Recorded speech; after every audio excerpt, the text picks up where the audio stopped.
Doctors, licensed athletic trainers, EMTs, school administrators, athletic administrators, and a Spring Branch ISD police representative participating in a medical timeout.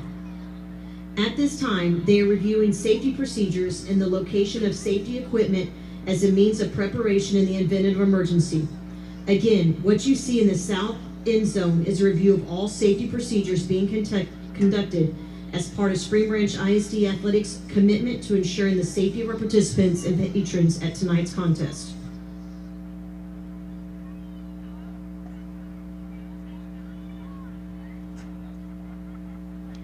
And now, if everyone will please rise, and we would like to ask the Side Creek Cougar Band to play their school song.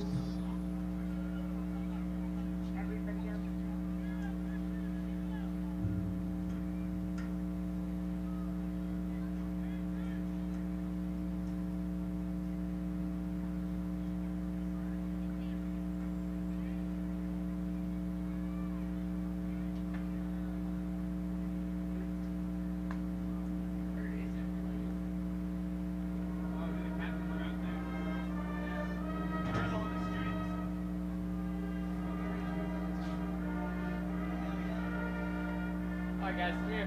Quick y'all.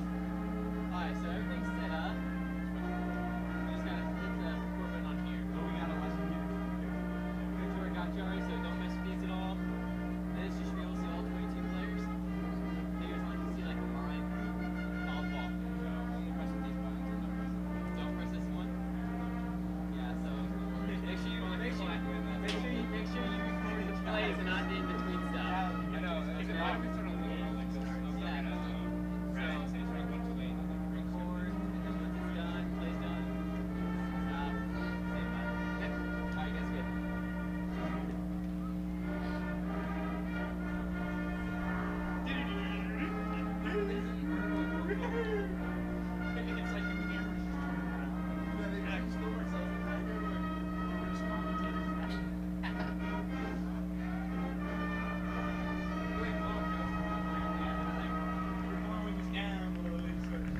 Thank you, Cougar Band.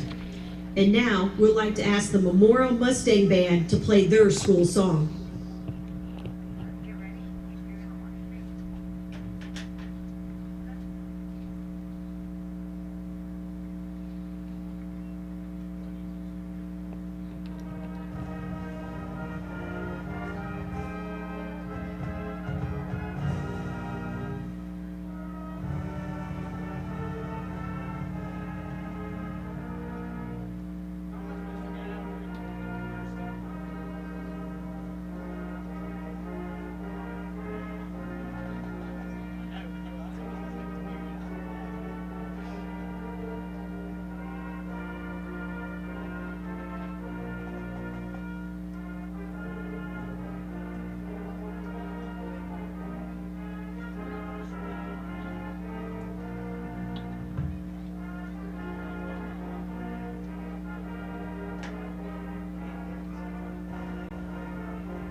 Thank you, Mustang Band. We would now like to introduce some of the hardest working people out on the field, your cheerleaders. We're going to start with the Side Creek Cougar cheerleaders. Senior Captain Ileana Garcia. Senior Captain Sarah Stewart. All-American Senior Captain Season Finley. Senior Social Officer Abby England. Senior Social Officer Melody Wyatt. Senior Crystal Frazier. Senior Riley Johnson. Senior Carmen McAllister. Senior All-American Claire Magera. Sorry, Claire. Senior, Megan Waits. Junior, Allegra Butler. Junior, Genesis DeLeon.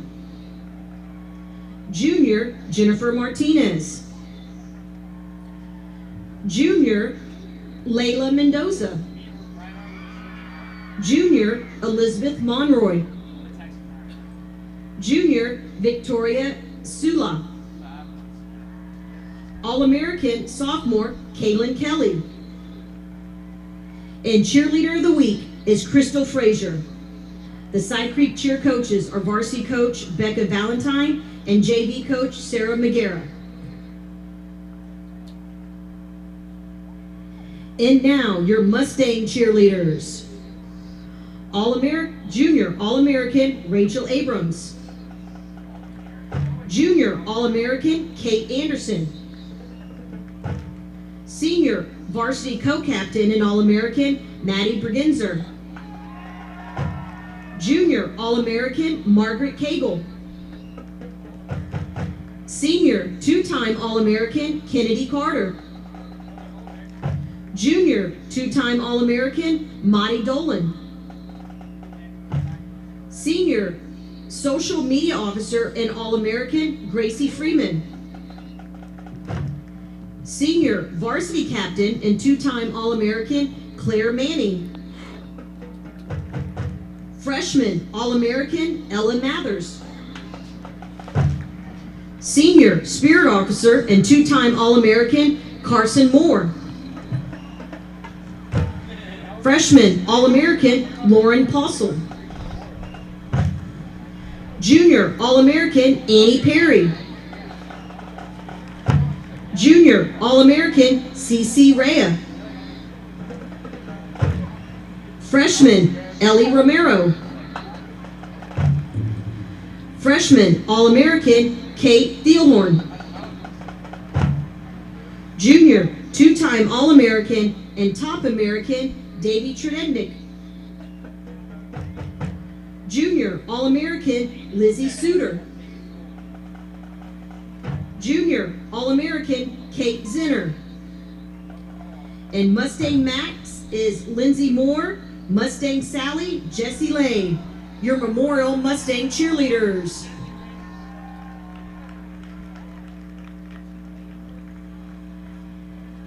And now your starting lineups for tonight. First for your Side Creek Cougars. Wide receiver, number 13, Rashad Richardson. Wide receiver, number 17, Aiden Fleming. Left tackle, number 75, Markel Cormier. Left guard, number 65, George Wade. Center, number 52, Nathan Cortinas. Right guard, number 74, Emmanuel Cole. Right tackle, number 55, Jonathan Vinny. Wide receiver, number 5, Jamon Richardson. Wide receiver, number 2, Edgar Quintero. Quarterback, number 7, Brad Jackson. Running back, number 25, Dominique Ramirez. Defensively for your Cougars is cornerback, number 24, Nixon Porter. Rover, number 16, Dwayne Brocken. Sam, number 27, Dion Washington. Mike linebacker, number 44, CJ Willis. Will linebacker, number 32, AJ Garcia. Defensive end, number 43, Kamari Dumas. Nose guard, number 92, Nicholas Igwe. Defensive end, number 90, Gavon Washington. Safety, number 8, Eli Mack. The other safety is number 23, Ray Long. And the cornerback, number 6, Keyshawn Lamont. Those are the starting lineups for your Side Creek Cougars. Now, for your Memorial Mustangs. On the offensive side of the ball, tight end, number 81, Jack Billette. Left tackle, number 55, Devin Freed. Left guard, number 66, Jack Ramsey. The center is number 76, Kian Ajee. Right guard, number 72, Donald Mafridge. Right tackle, number 79, Max Wang. Quarterback, number 5, Jackson Salters. The H-back is number 37, Will Fowler. The tailback, number 34, Ethan Spears. Split in, number 18, Tyler Navarro. And the flanker is number 10, Kyle Sibley. Defensively for your Mustangs, you've got linebackers, number 19, Mason Riddle, number 84, Luke Pittner, number 46, Zach Green, and number 44, Grayson Litzicum. The defensive ends for tonight are number 86, James Klingberg, and number 45, Ryan Kearns. The nose guard is number 87, Jackson Stubbs. Your corners for tonight are number 32, Zidane Allen, and number 22, Jackson Connolly. Your safeties are number 11, Mason Sanders, and number 17, Lee Fowler. Those are your Memorial Mustang starters.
Tonight, we'd like to give a shout out to some special guests we have down on the field.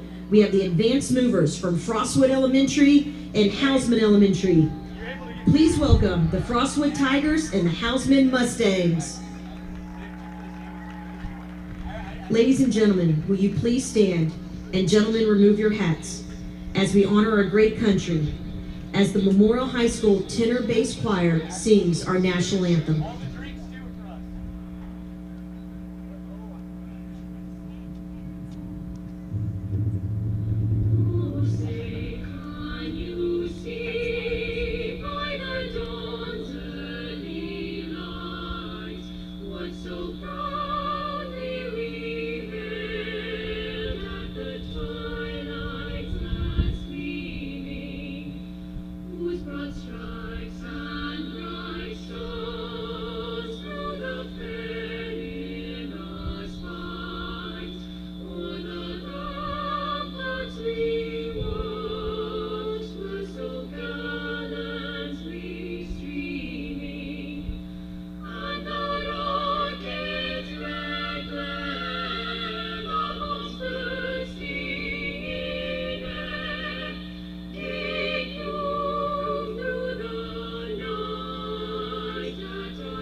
All right, welcome to our live coverage. We are here at Darrell Tully Stadium for the District 17 6A opener. I'm James Kovaleski. I'm joined by Gentry Williams, and we are ready to start the 2022 season together. Gentry, how you feeling? I'm feeling good. This is going to be a really good matchup. Both of these teams have been electric throughout the year. I can't wait to get this one started.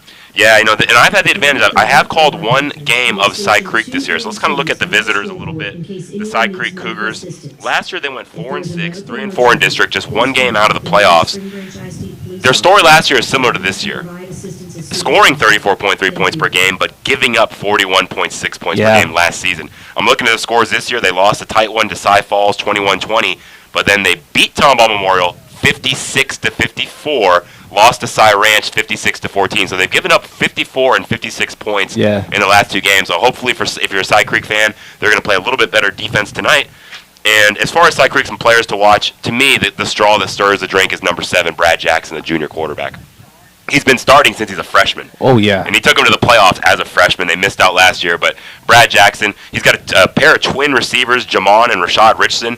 They're both sophomores. They also started as freshmen. Oh. So Coach McCaig has no problem playing youngsters, and so you've got a lot of youth movement, a lot of youth on the Cy Creek Cougars. And then here for our home team, the Memorial Mustangs, they're coming in with a 2-1 record. They won a hard-fought game over Seven Lakes, 17-13. They dropped a kind of surprisingly one-sided game to Pearland, 40-14. They bounced back last week and beat a good Klein team, 35-20. Both teams are coming off of a bye. Some players to watch for right in the middle. I know you're a defensive guy. Watch for Grayson Linscomb. He's an old-school throwback middle linebacker right in the middle. I think he's got a neck roll. I mean, he has a cowboy collar. He's got the he's got that old collar there. So you'll see number 44 kind of directing traffic out there. But Memorial a little bit different. They're not quite so explosive per se. Right. They're more built on the ground, a pro style team. Their quarterback is Chase Goodwin. He's a 3-year letterman, but this is his first time actually getting the starting nod. He's been in a backup role his other 2 years on varsity. He's a Columbia commit. So he's going to be heading to New York City, playing in the Ivy League. So much better student than I ever was. But no, it's a Gentry. Man, we are excited. So I'm curious your thoughts. I've kind of described, Cy Creek is kind of I love it to contrast the styles, right? In boxing, they say styles make fights. Cy Creek is kind of an air-it-out style. Memorial's more ground and pound. I mean, when you see these two styles collide, what are you expecting to see tonight? Right now, Memorial, they're going to try to slow the game down, take their time. They don't want to allow this Cy Creek offense to get going. As you said, they're very explosive. Two dynamic receivers on the outside and a dynamic quarterback. So they're going to try to contain, keep him in the pocket, and not allow him to utilize his legs. No, agreed. And if you love high school football, you need to check out our YouTube page tomorrow for H-Town Pick'em. If you're listening to this, go to YouTube, type in H-Town Pick'em, and subscribe, because Gentry is going to be our special guest tomorrow. We're going to pick the games for next week. So Gentry and I and my guest co-host Mike Obie, we will pick all the games across the Houston area for Week 6. But tonight we are focused on this one. Memorial set to kick it off. For the Mustangs, looks like number 28, Matthew Lewis. He's going to approach the ball, and we are underway. Kind of a low line drive kick, going to go over to the head of number 6, Keyshawn Lamont, and it'll be a touchback. And I got to say, Gentry, I love Memorial with the big, bold uniforms. Yeah. The numbers. As far as from a broadcast perspective, it makes it very easy to read these numbers. Thank you, Gary Koch. And he's a coaching veteran, so he thinks about these kinds of things probably. He's been at Memorial for 30 years. Wow. Coach Koch has been the head football coach at Memorial. Memorial's all about tradition. Absolutely. All right, here comes Cy Creek. As expected, spread formation, 2 receivers at the bottom of your screen. There's Brad Jackson, joined by his running back, the junior, Dominic Ramirez. 3-4 defense out of the Mustangs. Blitz coming from the bottom of your screen. Quick slant, complete. First play of the game. There's Brad Jackson showing off that precision passing. That's complete to number 13, Rashad Richardson. Right now, Brad Jackson just trying to get in some type of rhythm. Good play calling here by the offensive coordinator of Cy Creek. 6 on the play brings up 2nd down and 4 for the Cougars. All right, Jackson calling signals. Fake the inside handoff again on the slip screen. Complete for another first down. That's Richardson again. Yeah, good read there by Mason Sanders, the safety of Memorial. Didn't allow himself to get caught up in the block. Gain on the play is enough for the Cougars' first down. All right, going to be a 1st and 10. Creek moving fast here. Jackson calling signals, dropping back. Plenty of time. Great protection. Going to throw the deep out route complete again. And his favorite target so far, Rashad Richardson. 3 straight targets. Yeah, Jackson's showing a great footwork, good pocket awareness, and he's delivering the ball very quickly. Liking what I'm seeing from Jackson early on here in the first quarter. Yeah, tempo is the key here. So trying to get Memorial on their heels. Cy Creek going fast. Jackson calling signals. Going to clap, get the ball. Again, Richardson, man, they are picking on that side of the field. It's definitely had to be something they see him in the film room throughout the week, and they're attacking that right side of the field of this Memorial defense. Yeah, and so, I mean, if you're Coach Koch, I think at some point you got to make an adjustment, whether maybe it's after this drive. It's kind of hard to make adjustments in drive, especially the tempo that Creek is going at, but they're going to have to change that coverage up somehow, maybe have some linebacker help underneath. Linscomb coming on the blitz. Linscomb's going to come free, but they're going to get it out to Ramirez. Ramirez working to the sideline. He's going to be run down out of bounds by number 32, Zidane Allen. Good job blitzing there by Linscomb. He was able to, hurry up Jackson, get him out of rhythm a little bit, and that kind of disrupted the screen pass there. All right, going to bring up a third down. So the first time tonight, Creek facing a third down situation. Thus far, their favorite target has been at the top of your screen, Rashad Richardson. They're looking to the sideline. You see the players turned. The coaches are signaling in the play. They have several coaches signaling. Some of them are dummies. Not that they're dumb, but they're not live. There's one. The players know which coach is the real signal because, sometimes coaches watch with binoculars and try to steal the signals, just kind of like in MLB. All right, there's the pass out to the flat, incomplete. So Memorial gets the big stop, and that's going to bring up a fourth down. So decision time now, Gentry. If you're Coach McKay, do you just go for it or punt it away? You got to go for it right now. Your offense is in rhythm. Jackson, he's already established some rhythm on this drive. Go back to that top of the field to your strong wide receiver. He's been dominating his matchup. Yeah, and Coach McKay agrees, and they're going to go for it. No hesitation. Linscomb coming on the blitz. Going to hand it off inside. Ramirez. Linscomb trips him up. It's going to be very close. Going to depend on the spot. Hand off to Dominique Ramirez. It's tough to call from up here. I think they have it. I think they're going to have it by the nose of the football. Yeah, they're giving him the Give first it to down. him. That was a great, because Linscomb got penetration and was in the backfield, so that was all Ramirez fighting forward to get that first down. Linscomb, he's a downhill linebacker, very physical, and also could play sideline to sideline. And you can see right now Jackson just getting it out quick. Doesn't want to deal with this Memorial pressure. Plenty of time. Wow, great protection. Jackson working to his left, trying to throw across the field. Complete! Big gainer inside the 10. Wow. I think that was complete to number 2, Edgar Quintero. That was a good job by Edgar Quintero. He would have tracked the ball with the sun, I want to say, in his eyes. But what a dot there by Jackson, able to put it right on the money, right over the defender. And Jackson's looking great, but at the same time, I got to give credit to that offensive line. Yeah. He has all day back there. They are definitely dominating this first drive. Kind of a compressed formation here. Bunch set at the bottom. Maybe, they're going to throw the little swing pass complete to the other Richardson, Ramon, and that's Jamon, and that'll be tackled for a short loss. It seems like every time number 44, he's around the football every single play. He just has those natural instincts as a linebacker. No, I love it. He's got that, like I said, old school linebacker. Got the big elbow sleeves, got the neck roll. I mean, true middle linebacker like Brian Bosworth. He has like that linebacker last name, Lynchcomb. Yeah, I love it. All right, Jackson calling signals. Good protection again. He's got all day back there. Throwing the slant in the window. Ooh. He snuck that in between two defenders. Very tight window again for his favorite target so far, Rashad Richardson. But the Memorial's able to knock that ball free. Yeah, a good pass break up there by the defensive back. Able to get his hands on the player and just be physical at the point of attack. Gentry, is this 4-down territory for you, or are you kicking the field goal if you don't get it here? I have to come away with points after a drive like this. It depends on what we get. We're in like the 2 or the 1. I'm going for it. But if we get stopped right here, I just take my 3. Okay, Jackson. Bunch set again at the bottom. Great protection again. Gonna throw the deep out route.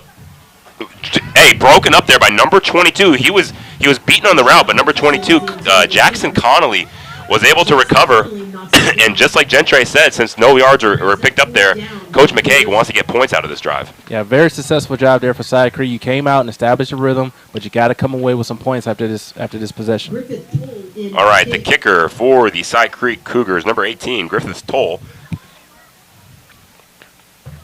It's been a 26-yard attempt.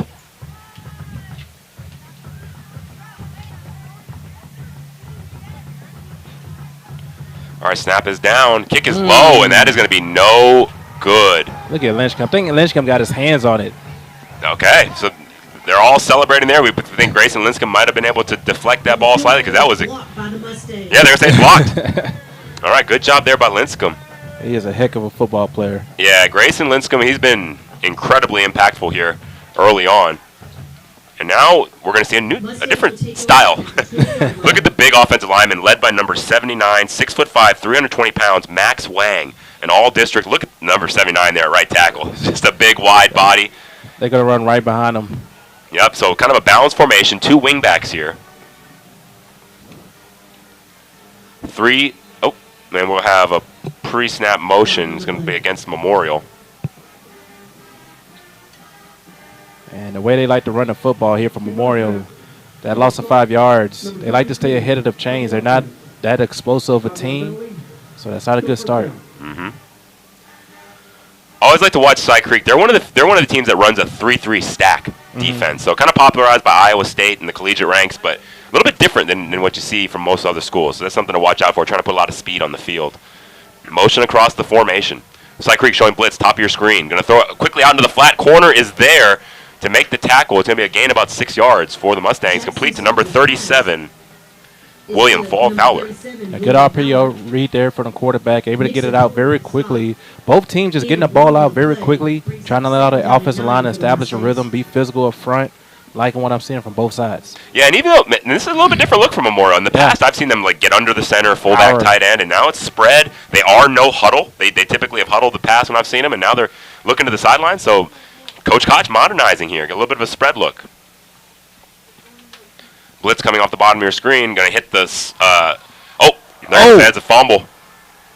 Running it, recovered is number 16, Dwayne Brocken, and he's going to be dragged down at the 25-yard line. Big turnover there. And Cy Creek, they're going to get it with really good field possession. And, wow, right now, ball security, penalties. Memorial might want to wake up. This Saturday game might be a little different. Yeah, Fowler there, they just ran him right up the seam. Yeah. There was no curl area defender in front of him. He's wide open. Good read there by Chase Goodwin, but great job by Cy Creek. Being able to strip the ball out. So we're still scoreless, even though we've seen really pretty good offense from both teams. Both teams looked effective offensively. But a missed field goal and then a fumble have been the difference here. So we're scoreless. Motion across the formation. Linscomb coming on the blitz. A little bit low there, trying to throw the slip screen to Jamon Richardson. Yeah, it seems like they're just Rashad Richardson, I'm sorry. Seems like they're just not trying to run towards Linscomb. They're trying to keep it to the sidelines, on this side of the sideline. They don't want to go up the middle. They ran up the middle, I want to say, probably once on that last drive. They know what type of player he is, and they're just going to try to use their athletes on the outside. Jackson, 2nd and 10, calling signals. Again, Linscomb blitzes about 90% of the time. Flag on the play.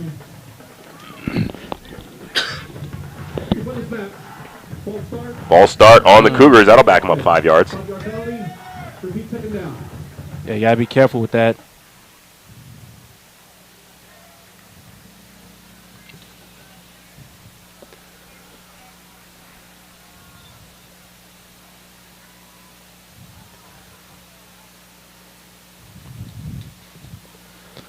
All right, Jackson, 2nd and 15. Linscomb not blitzing now. He's right there in the middle. Number 44. 4-man rush. Pressure coming this time. Jackson's going to step up and avoid. Ball deflected. Great job there by the outside linebacker, number 46 for the Mustangs. Zachary Green getting a hand on it. Yeah, Zachary Green showing the hops. Wouldn't be surprised if he's a two-sport athlete. 15 for the Cougars. I think Green plays a little small forward. Yeah. No, great hops there for the rugged outside linebacker. 3-4 defense out of the Mustangs. Flea flicker. Gentry got a flea flicker. Double move from Richardson, and just a bit too far. Great job in coverage there. Not falling for it was number 22, Jackson Connolly. Yeah, they try to get away with one, but this defense playing very disciplined, sticking to their keys, and they just wasn't fooled by that play at all. And so now I guess the punt team not coming out here. It's a little too close to try to even pin them. You're at the 30-yard line, not going to gain much. So they're going to go for it here on the 4th and 15. Yeah, especially after that last possession. Cy Creek looks like they're going to trust their defense here if they don't get the first down. 4-man rush. Going to flush Jackson out to his right. He's going to put it up for grabs, and it's going to go out the back of the end zone. It's not even caught there, but that was intended for number 5, Jamon Richardson. Richardson falls incomplete. I like how Jackson just at least gave his receivers a chance, understanding that it was 4th down. That's all he could have done there, and like you said, Coach, You know, they could have punted it, but probably would have got him to around a 20. You know, if they would have kicked out of bounds. So just a very aggressive play call here early on by Cy Creek. All right, back with this original formation for the Mustangs. 2 slots. It's going to be an inside handoff. Kept there. Good job keeping. And actually, it's a different quarterback. Not Chase Goodwin is who was listed as the starter in all the preseason publications, but actually that's number 5, Jackson Salters. So I don't know if that was from the beginning, if I just missed that, but so Jackson Salters, the junior, is in the game. Nice job there by Jackson Salters. Saw the defensive end crashing down, kept it from the running back, got to the outside, and turned upfield for a nice positive gain. And so that makes me wonder what happened to Chase Goodwin, the Columbia commit. I hope hopefully not an injury that's going to cost him the entire season, but 2 receivers set to the bottom of your screen. Inside handoff, trying to bounce it, but going to be brought down. That was number 34 on the carry, Ethan Spears. Great tackle there by Ethan Spears, but Govon Washington able to get the penetration up front and drag him down from the backside. Third down, 4 yards to go.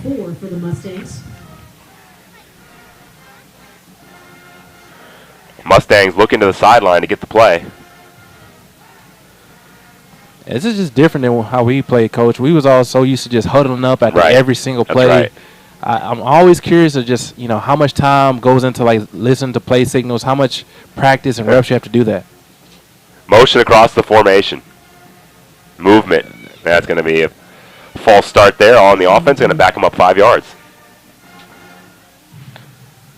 False start on the offense. Number 34. 5-yard penalty. Repeat third down. And also I noticed number 10 is their lead receiver, Kyle Siblick, 2-time All-District player. I saw him coming back from the locker room. Yeah. And I don't see him in the games. I don't know if he's dealing with some kind of issue, but he is not in there right now. Trips receivers at the bottom of your screen, motion across the formation. Watch.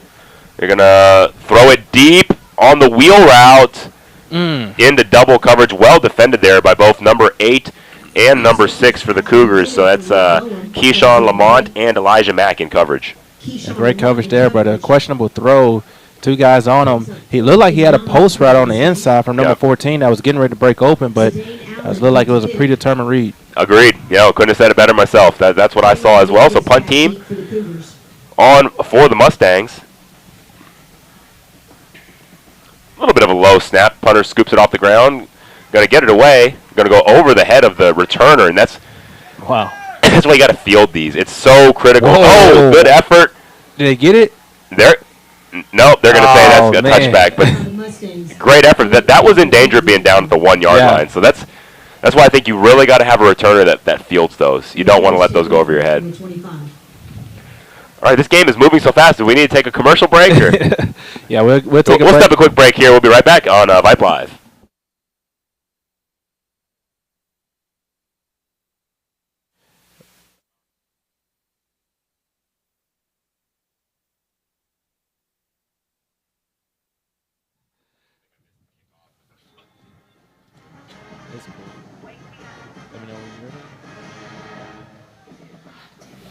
All right, we are back. Jackson calling signals. Going to hand it off inside to Richardson. He's met in the hole by number 46 for the Mustangs, Zachary Green. Right now, just trying to have your offensive line fire off. You know, you don't want to have those guys just dropping back and pass protection all game long, allowing those defensive linemen to tee off. Just throwing the quick out route complete to number 5, Jamon Richardson. That'll be a first down. Now, typically you see here for Cy Creek, once they get a first down, they're quickly up to the line. Yeah. They like to press the issue. Right now, see if this Cy Creek offense can get some rhythm going. Scored 56 points, their second game of the year. They have the ability to be a very explosive offense. You're going to throw the quick slant complete to number 2, Quintero again. Man, it just seems like Memorial's given a lot of cushion. Yeah. And I think that Cy Creek's going to continue to take that if they give it to him. Yeah, we'll see if there's an adjustment made if they start to press, but maybe they just respect the athleticism of these receivers and the speed that can be game breaking. Yeah, you can tell Coach Koch just doesn't want to give up a big play over their head. He just wants to make Cy Creek slowly move the ball down the field. Linscomb coming on the blitz, going to set up a quick little tunnel screen to Richardson. Richardson makes the first guy miss, but eventually brought down by number 45, Ryan Kearns. They are just getting the ball out so quick. They're not allowing Lynchcomb and his Memorial defensive line to have the impact that they normally have on a football game. I agree. I think you don't want to be blitzing linebackers. You want them to help in coverage. You really need to rely on your D-line to generate some pressure. Yeah. Maybe if you even need to sub guys that are run stuffers to get more pass-rushing defensive linemen in there, but that's what they're going to need to start getting pressure. But one thing I was going to say is on these little slip screens, they're getting the ball out so fast, it's honestly impossible to pressure the quarterback. So a lot of things to consider. Very difficult offense, and there's a reason why they score in the 50s often. Alas, though, as we are just 3 minutes and 32 seconds left remaining in the first quarter, they are still scoreless here, facing a 2nd down and 10. Motion across the formation. Going to throw another little slip screen to Richardson. You know, and these screens, to me, they're basically like runs. Yeah. They're basically like a toss play. That's what they're doing. You know, they're so high percentage for these guys. They rep it so often. Some people think, oh, it's a pass. Maybe there's a chance of incompletion. It's really low percentage incompletions on these little slip screens to the wide receivers. We'll see if Memorial can start pressing, but they're still playing 5-6 now, like 10 yards back. And there you go. Look at the bottom.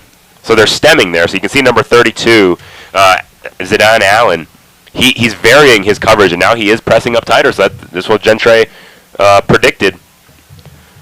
Good protection. A little bit of breakdown late. Number 87 did a good job breaking free there. So for the first time, Jackson pressured and forced to throw it out of bounds. That's Jackson Stubbs, the senior. Jackson on Jackson there, and forcing the throwaway. And that's going to be our first punt of the night for the Cougars. Yeah, great defensive pressure there by Jackson, able to disrupt Jackson. And it looked like they're going to try to have a deep play going downfield with the press coverage, but just didn't have enough time to generate that play. On to punt, number 18, Griffith Toll.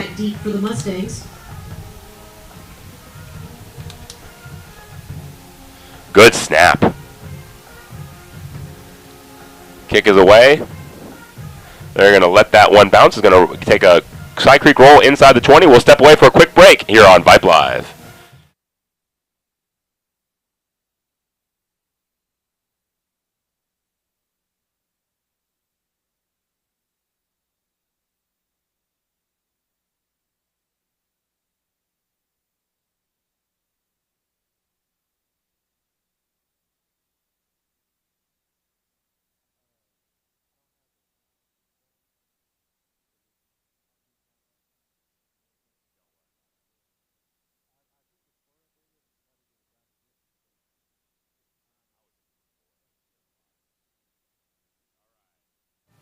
All right, we are back.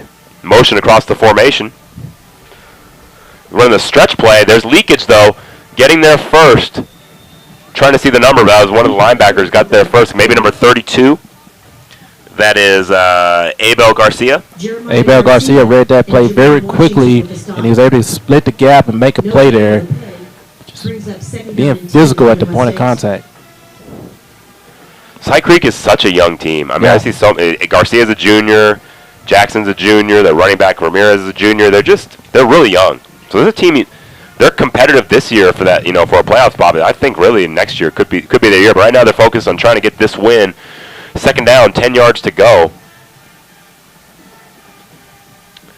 Faking the inside handoff, going to bootleg. Everything's covered up. Trying to throw late to number 12. Luke Bohm. I don't know about you, Gentry, but do you feel like Memorial maybe is abandoning the run a little bit early? Way too early. Like you said, Coach, Cy Creek is running that 3-3-5 stack defense, and they have a lot of speed on the field. How do you counter it? Tight ends, fullbacks, use your strength, run the football, shorten the game. But right now, Memorial, they're trying to beat them in the air, and they're struggling. Yeah, I mean, you got Ethan Spears, Cooper Gindorf. You got some tough runners, and behind a big physical offensive line, Max Wang, we highlighted in pregame. I don't know. I just know Memorial has a reputation as a physical team, so I think they might have some success on the ground. But here we go. They're going to throw on 3rd and 10.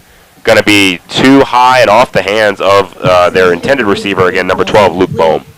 Yeah, just little miscommunication that just went right off his hands, and this could be a quick 3 and out for the Mustangs. And right now, somebody on that sideline, one of the seniors, is going to have to try to wake this team up, try to motivate the guys. Because that's one thing with Cy Creek. You mentioned the 3-3 stack, but also the size of their defenders. They're much smaller than Memorial. Yeah, way smaller. I mean, if I'm on the Memorial line, I'm coming to the sideline saying, "Coach, we can do it. Let's here we go. Here's the snap.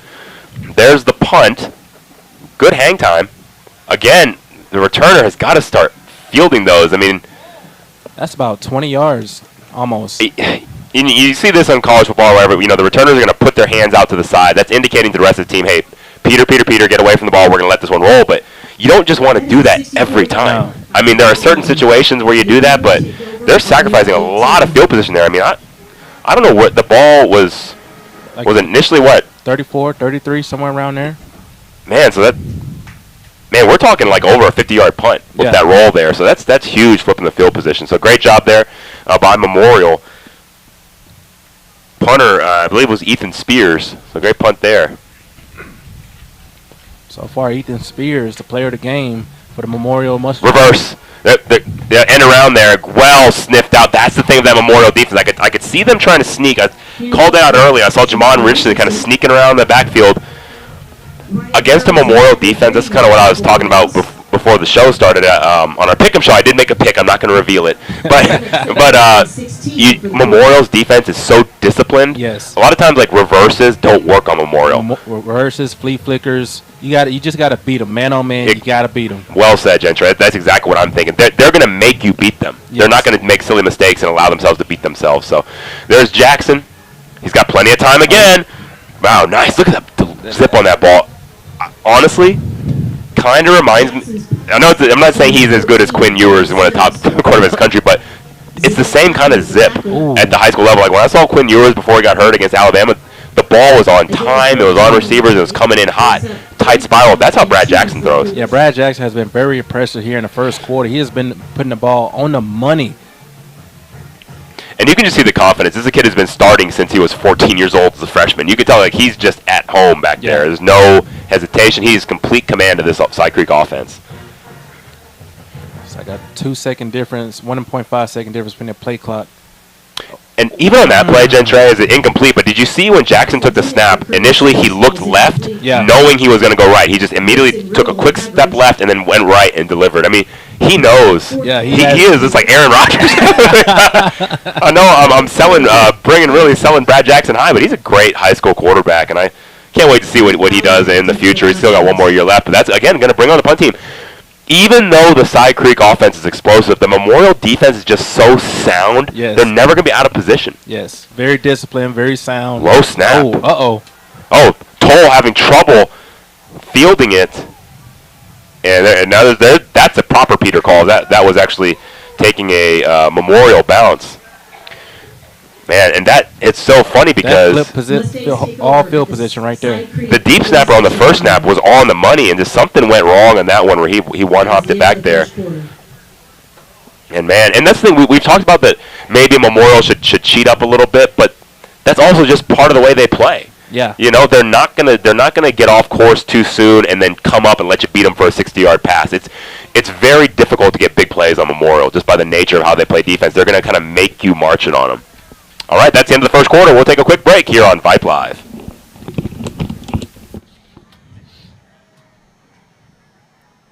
Good job, man. Oh.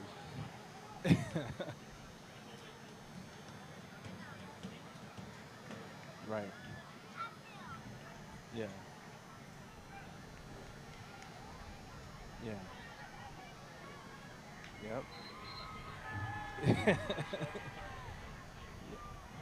Can't. I don't know why they went away from the spring game. It was.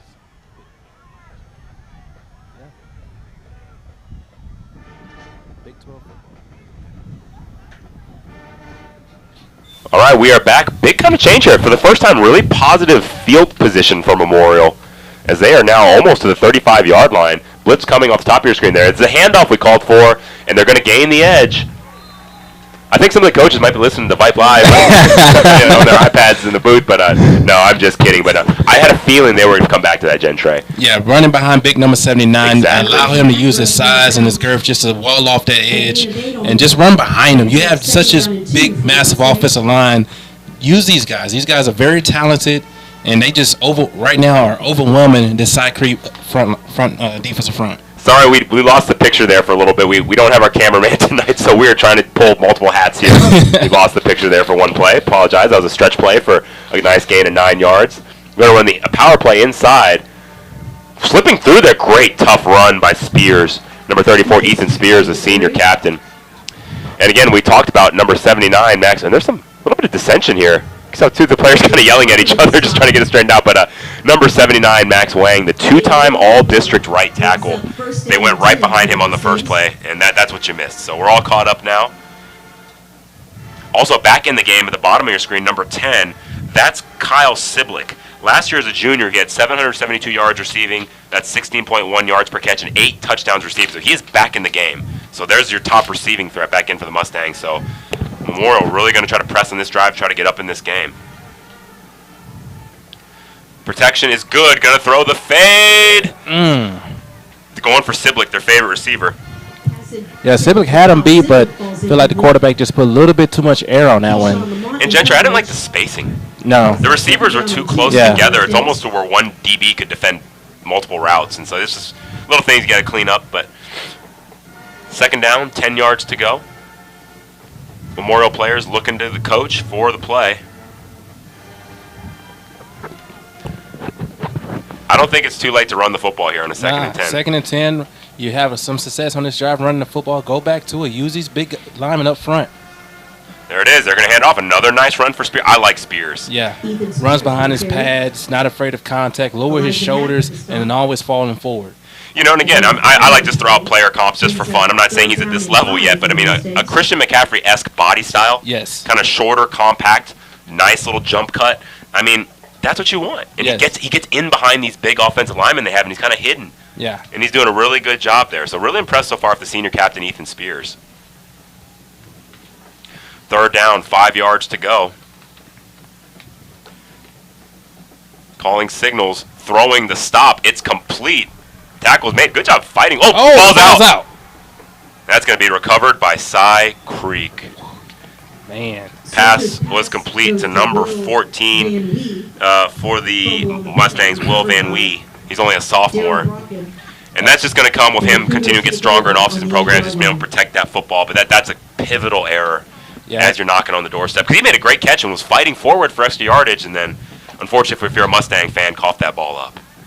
Yeah, Will Van Wee there. He was just trying to make the extra effort, make the extra play, and it cost him. Like you said, Coach, he's just got to get stronger. He's going to know next time just to get down, take your play, and move on.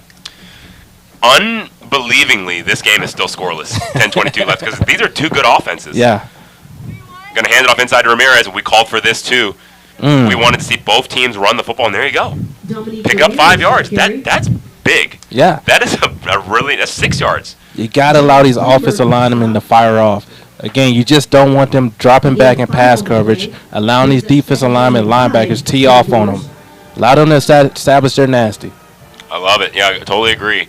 Jackson going to hand it off inside again to Ramirez. Physical run. Both of these teams have really good offensive lines. Yeah. And so I'm calling for both teams to just to run the football. And I think if they kind of make the run game the entree, and then you take the passing for dessert, they're going to start putting up a lot of points. I like how you put that. I like food. All right, bunch set at the top of the screen. Nice. Look at on the money. Complete to Richardson. Richardson stiff arms. Richardson has the corner. He's trying to beat the safety down the sideline. Eventually, onside. Jamon Richardson, one man to beat, and he's going to be brought down by number 17 for the Cougars, Lee Fowler. For the Mustangs, Lee Fowler. Great effort there by Lee Fowler. And I apologize, they're twins, and that was Rashad Richardson, not Jamon Richardson. My apologies, but Jamon Richardson was the leading receiver last year. It feels like tonight it's kind of, at least in this game, it's flipped. Rashad Richardson seems to be the favorite receiver here for Brad Jackson tonight. think it's a good timeout here from Gary Koch. Yeah. You give up a big explosive play. You're reeling on your heels, but you still got the shutout. Take a timeout, regroup, and so we'll take a timeout with him here on Vype Live.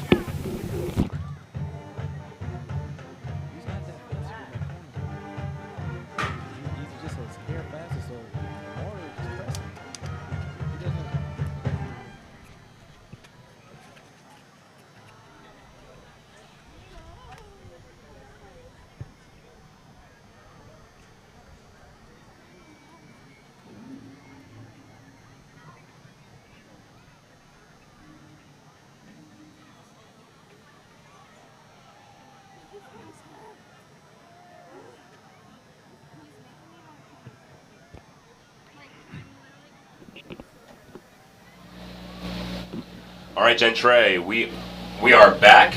Cy Creek, after the long pass completion to Rashad Richardson. They're at the 5-yard line. What do you do here? I go back to running the football right now. If I'm Cy Creek, the offensive line, you picked up 5 yards right here on your first play, go right back to it. You're knocking on the door. Oh, and that time they agreed with you, but number 46 does a good job scraping over the top. That's Zachary Green. Yep. Who's our crowd mic? Maybe we're having a little bit of trouble with our crowd mic. I'm not hearing it in my headset, but we are trying to get No that. gain on the play. Oh, there we go. Brings up second down and goal for the Cougars. All right. Cy Creek set the scrimmage. Pressure coming from Linscomb. Flushing Jackson out to his right. He's got a man open in the back of the end zone. Didn't see him. Tried to force that one in to Jamon Richardson. Falls incomplete. Lee Fowler with the breakup. Third down and goal. Again, Gentray, I mean, are you taking the points here if you don't get this? Are you going to bring the field goal team out? We're going to have one blocked, or do you go for it on fourth down? I'll ask Jackson. If I'm the head coach, I'm asking Jackson how he feels right now. He's a leader of this team. He's a leader of this offense. He's going to lead us next year. You got to put the ball in his hands and see what he wants to do. All right, so Brad Jackson calling signals. Going to hand it off inside to Ramirez. He's going to fall. Look at that surge by the offensive line. Look at the big right side of that offensive line. Big number 65, George Wade. Big number 74, Emmanuel Cole. Big 77, Jordan Dawson. I mean, Ramirez, he gets no doubt the credit for that, but that was O-line. Yeah, they dominated this entire drive, and they've been dominating this entire game. And right now, Cy Creek taking the lead here in the first half. All right, so we're going to have one field goal blocked here for Cy Creek. We'll see on the extra point. This one's going to be right down the middle from number 18, Griffiths Toll. So our score, 8:26 left in the first half. Cy Creek 7, Memorial 0.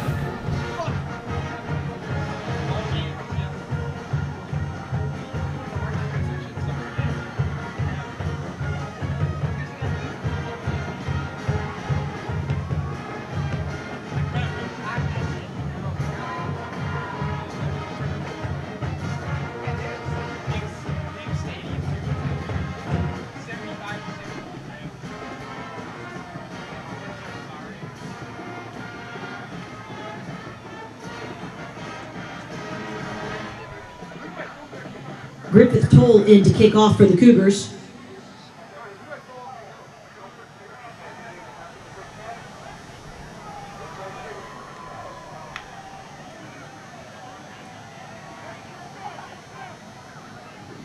Cooper Gendriff and Luke Bowen back deep for the Mustangs.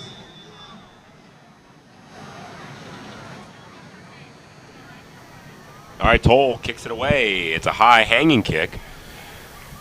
Fair catch called for and made. All right, Gentray, your Memorial, you've had your chances. You've been inside the 10. You fumbled it. What do you do? How do you respond here for your Memorial? You got to get back to your strengths. Get back to running the football, using your offense line. It's 8 minutes and 26 seconds to go here in the second quarter. If I'm Memorial, I'm trying to take as much time off the clock, get some points on the board, and leave Cy Creek with maybe a minute or less than that to go here in the first half. Agree, and I'm trying to remember. I think Cy Creek got the ball first, so Memorial would have the ball coming out at halftime. So if they can have a best case scenario, long time-consuming drive, tie it up before the half, get the ball coming out of the half. So I'm sure that's what Coach Koch will want, but they're going to come out in kind of a spread formation, and they're going to come out throwing, and they're going to kind of one-hop in there. And again, I feel like for Memorial, the passing game is not quite as crisp as Cy Creek's. You could tell Cy Creek majors in throwing the football. I think Memorial still still think they can mix it up on the inside. Yeah, I really do. They've been dominating up front. Every time they run the football, the running back's not being touched for at least 2-3 yards outside of maybe 1 or 2 plays. Get back to your strengths. Use this offensive line.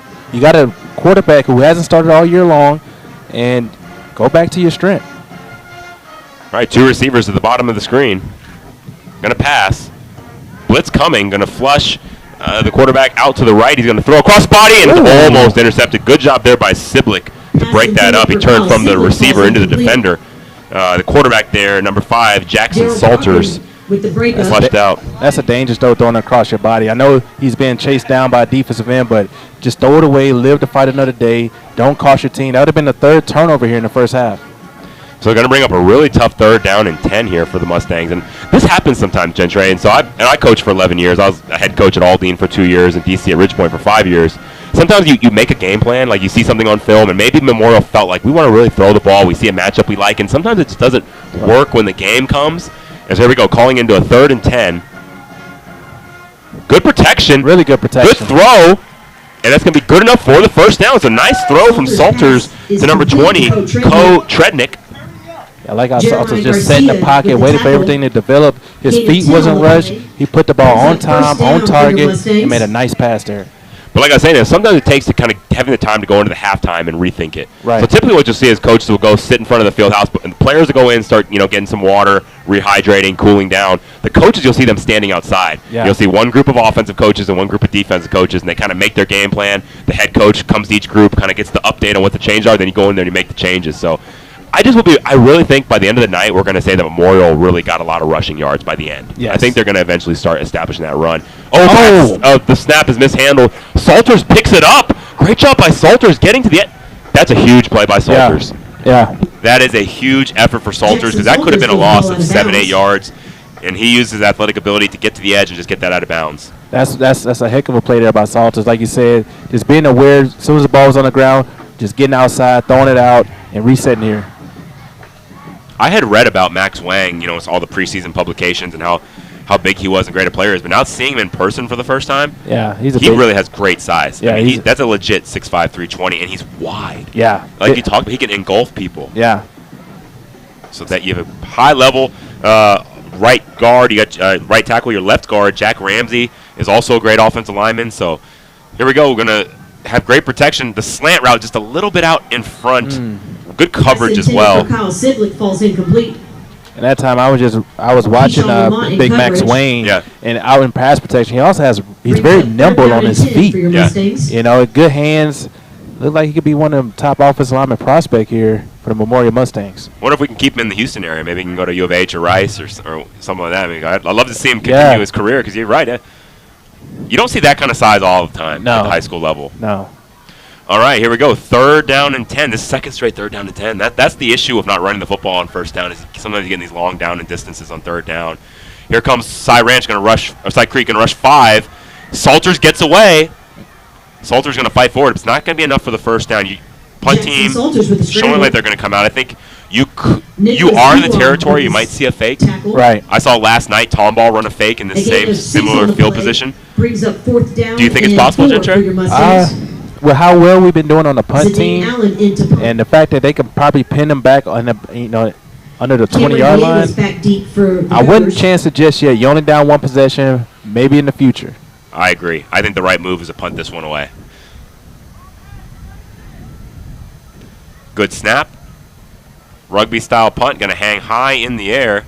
Coming up the field, it's Villegas. He's going to call for the fair catch and make it outside the 34-yard, outside the 30 to about the 33. We'll take a quick break, and we'll be right back here on Vype Live.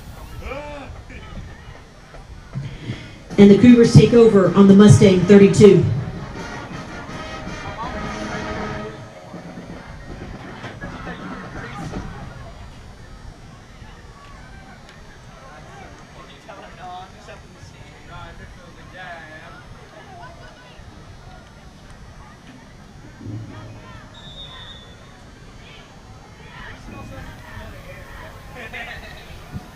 All right, we are back.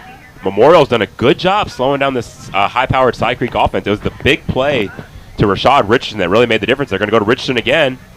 Nice hustle and pursuit there from number 84, Jackson's pass Luke is Pittner. complete to Rashad Richardson. Yeah, Luke Pittner able to get out there and Luke make a Pittner play. with the stop. That's still 5 yards every time, though. And that was pretty good They gained reaction 5 from on the Memorial. play. Yeah. Brings up second down They and played 5 that for the pretty good and Cougars. it's still giving up 5 yards. Right now, if you're Memorial, this is a big stop here for this defense. See if they can try to get the ball back to their offense.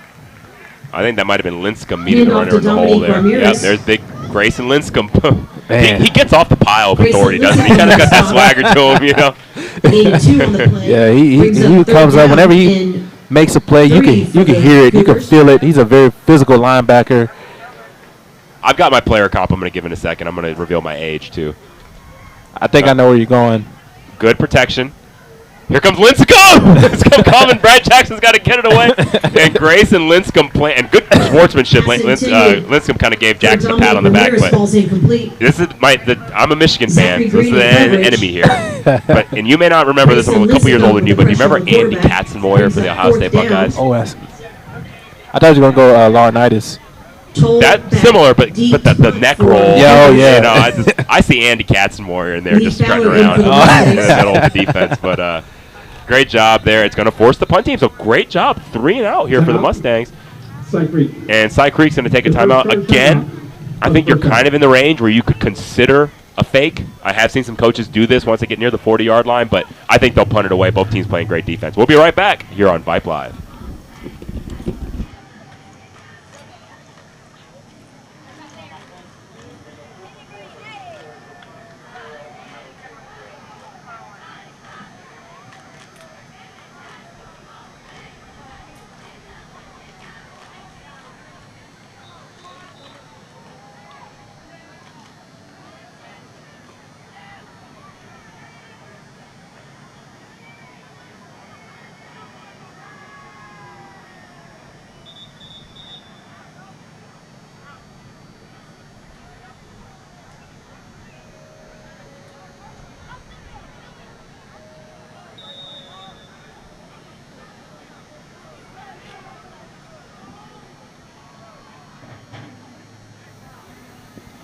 All right, we are back.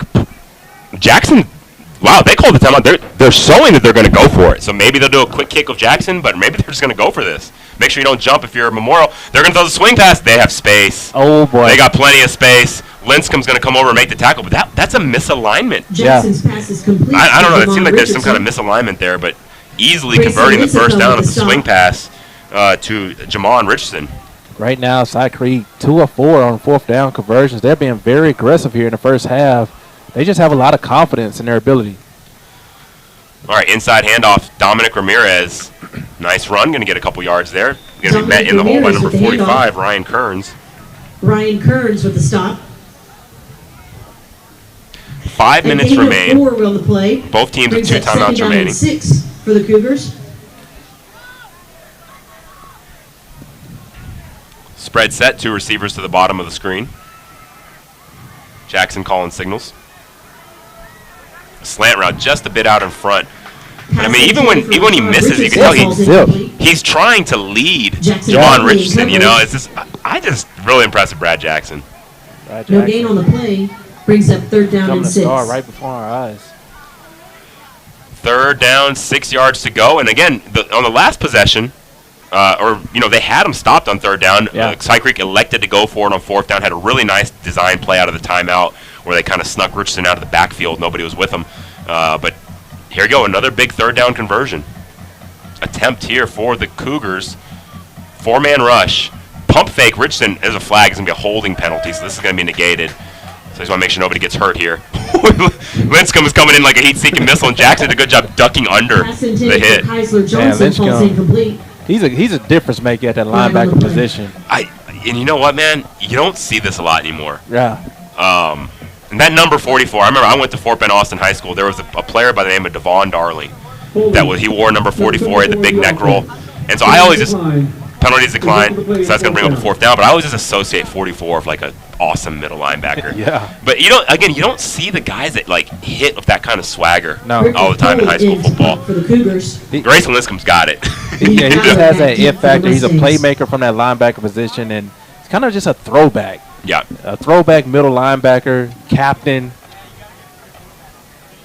leads by example here for your Memorial Mustangs. And I would just say I would be on fake alert here. Yeah. They're in the territory where you could do it. I don't think they will because their defense is pitching a shutout. And they are going to punt this one. Lincecum's coming to try to block it. Trying to do it all. And fair catch called for and made at the 15-yard line. We'll take a quick break and be right back on Vype Live.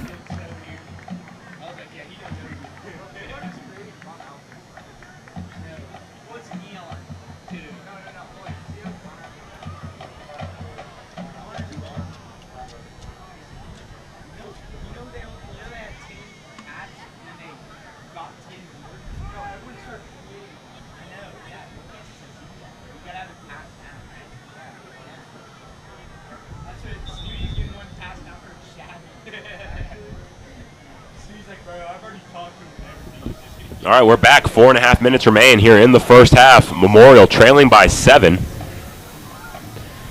There's the handoff.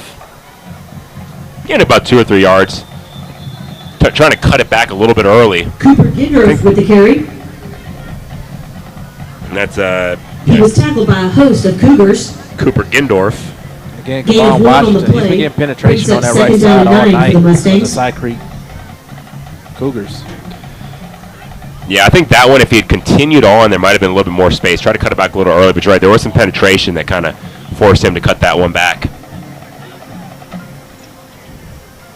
Again, if you always want to try to get to behind your right tackle Max way, you know, if you can get there, you may have some space to run. Protection is good. Stepping up is Salters. He's got his favorite target, and just the ball just kind of died in the air a little bit. Siblick was behind the defender.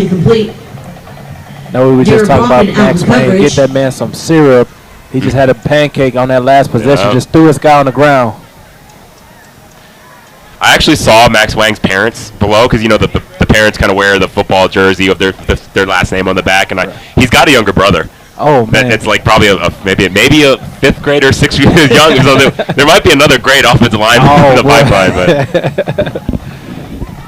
there's always a little brother who's always the cream of the crop. sure.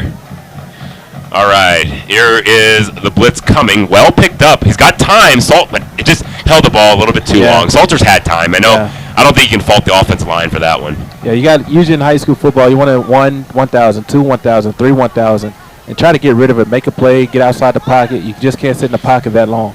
And AJ Salters has done a Garcia with good the job sack. tonight, but maybe we can find out during halftime. But I'm kind of curious what happened of Chase Goodwin. I mean, I know just from all this is my first time seeing Memorial, but maybe you've called a couple of their games. Zidane Allen in punt Everything said Chase formation. Goodwin was going to be the quarterback coming in. He's a Columbia University commit. I just haven't seen him tonight. Yeah, Chase Goodwin was there for the first game against Cy Falls. And Cameron Villegas I'm not too back sure deep what's for the Cougars. transpired in the last couple games, but we'll try to get that information for you guys as soon as possible. And that time Cy Creek got lucky that didn't get the big bounce like the last couple punts have had. So they're going to start around the 40-yard line. 2:54 left to go in the first half. We'll be right back on Vype Live.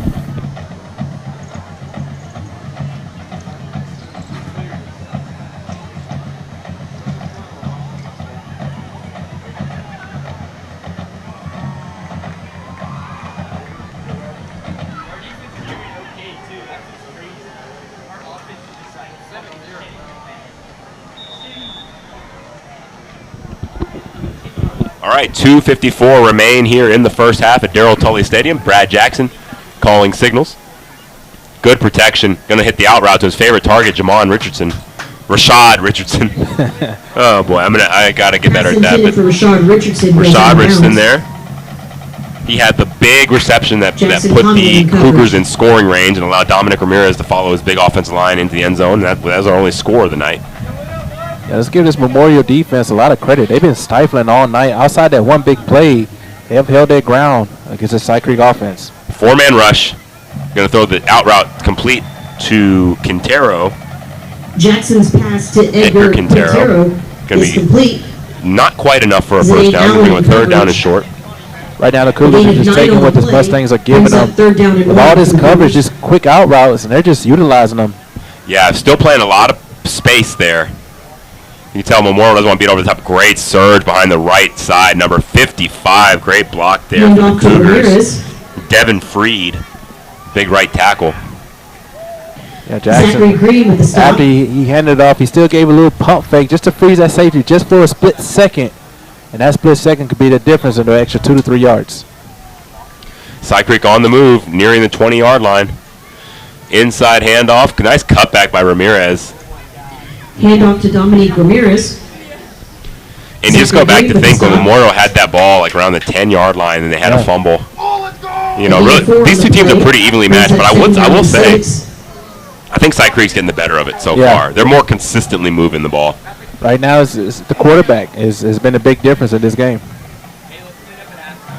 Inside handoff Ramirez, met by Linscomb in the hole, and a host of other defenders. Looks like number 42 might have gotten in there as well. Edward Gray. A gain of 2 on the play brings up 3rd down and 3 for the Mustangs. Actually, that might be number 45. Excuse me, Ryan Kearns.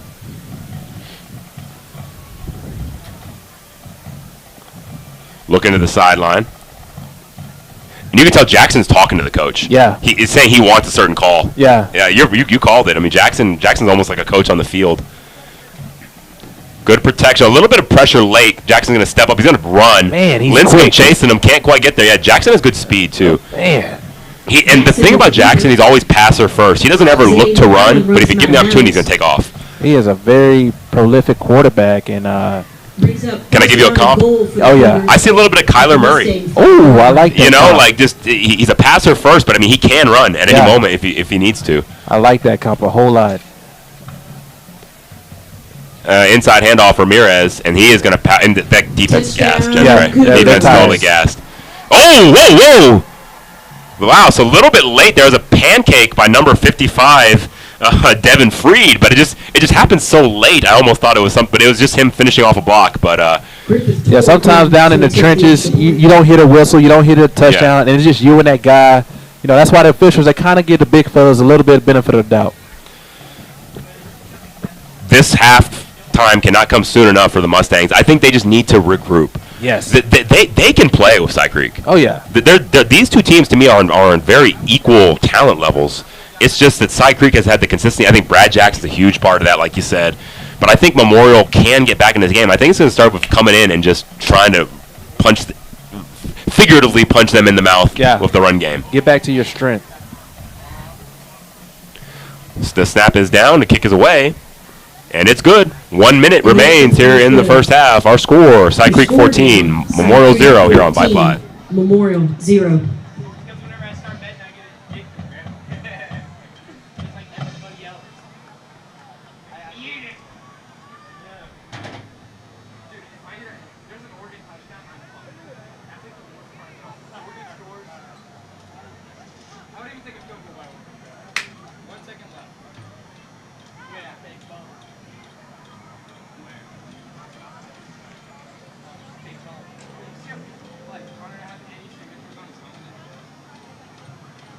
Griffith Toll in to kick off.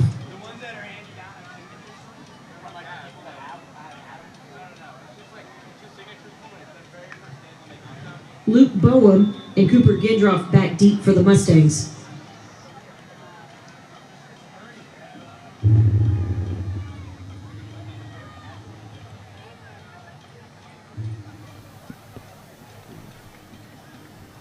All right, Toll set to approach the football. He's going to kick it away. Going to be fielded near the goal line. I think that's number 25 breaking through for the Mustangs. Nice return. He's still up. Great return. That's number 25, Cooper Gindorf. And that is a big return there for the Memorial Mustangs. You got to get some type of juice into this ball club right now. After giving up a big score, the quick 3 and outs, you got to find some positives. Get the guys motivated. That was a big play there. So here, do you put the pedal to the metal and try to get points for the half, or do you play conservatively, just get into halftime, make sure you don't turn the ball over or get a quick 3 and out? Or what are your thoughts here for Memorial? If I'm Memorial, my first play would probably be a screen pass. See if I can get this defensive line that's been, teeing off, get them to overcommit, dump it right behind their heads for a big play. I agree. I still would push. Right. I still would push. I think they can score before the half. And kind of similar, not quite a screen pass, but a quick hitch to the outside receiver, number 12, Luke Boehm. Complete to Luke Boehm.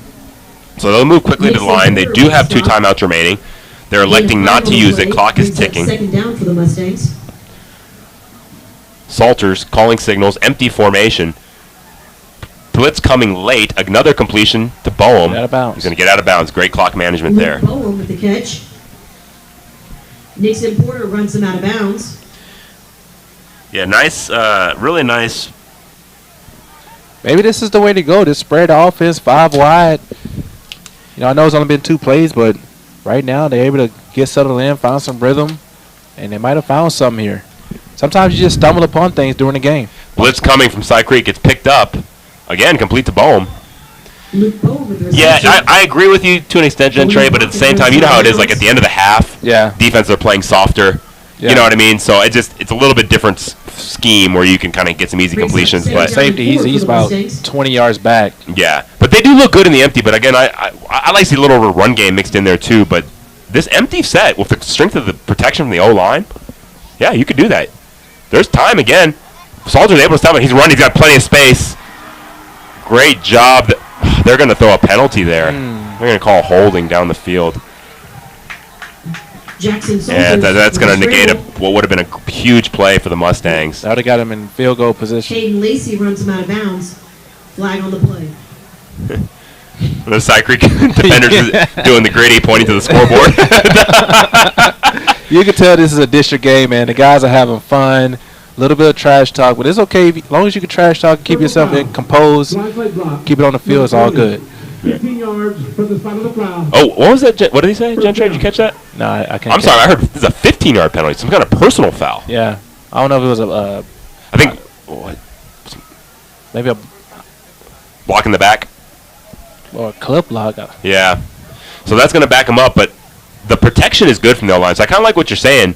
Spread them out and just trust your O-line to provide all the protection. They're doing a pretty good job of it. So they're going to take a quick timeout. We'll take it with them here on Vype Live. Their second charge timeout of the first half.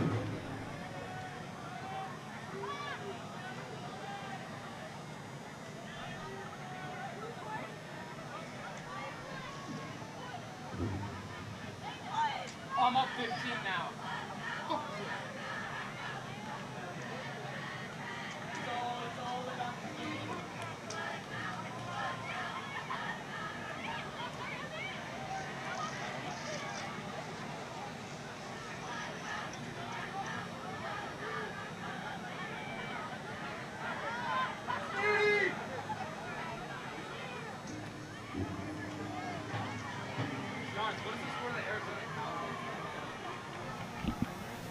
All right, so after the penalty, Memorial is going to back up. They're going to stay in the empty set. And 10 seconds remain. So 2 timeouts is showing the board remain for the Mustangs. Don't know if that's correct. Blitz coming. Here comes pressure. Salters flushed out to his right. Going to throw it to the sideline. And it's going to be complete to number 18 for the Mustangs, Tyler Navarro. Yeah, but there's a holding call. Max Wang putting his hands up. Like maybe they're going to get him on the penalty.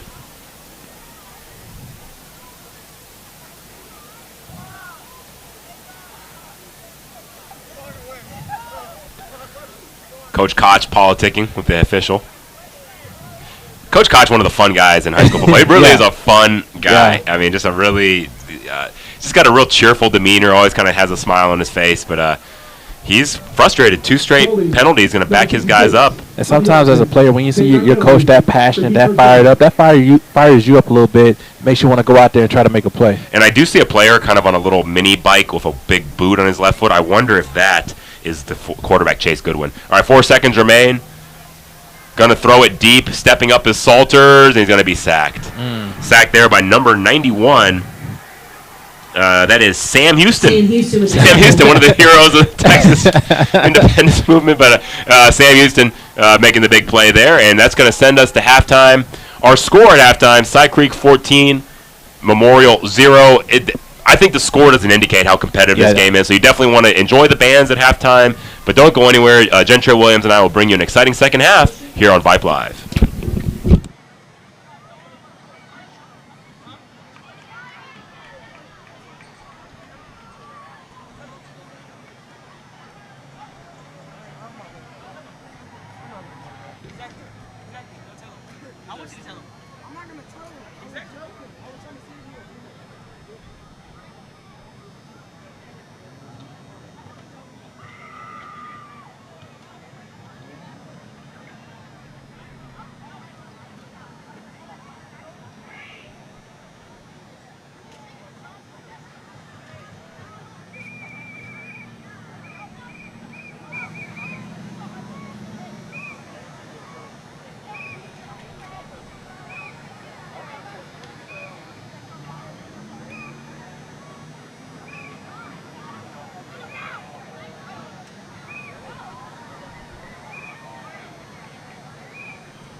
Cypress Creek High School is proud to present for your halftime entertainment the Cypress Creek Cougar Band and the grand champions Cypress Creek Silverados.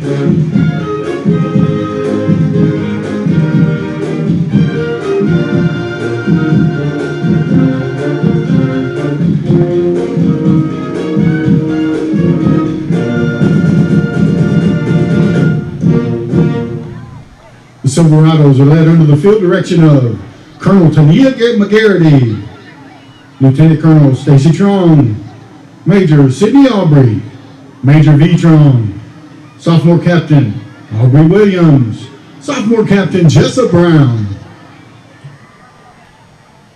The Silverado social officers are President Tinley Stoltz, Vice President Sadie Prophet, Secretary Caden Anderson, Spirit Eliana Mesa, Sisters Giselle Cootsie.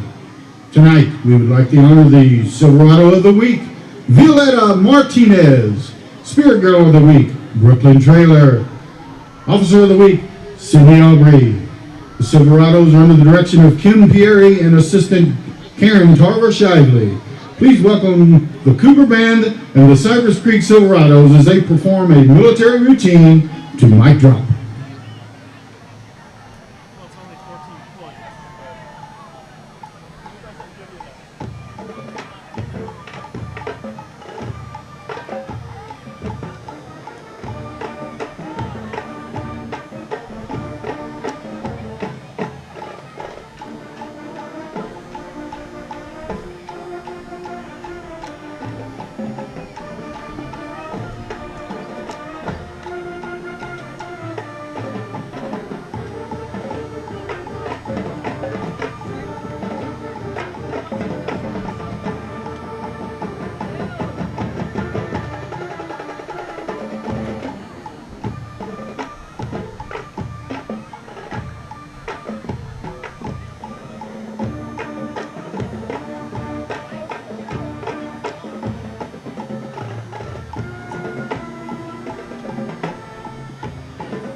And now, ladies and gentlemen, please welcome to the field the 2022 Side Creek Cougar Band and Color Guard.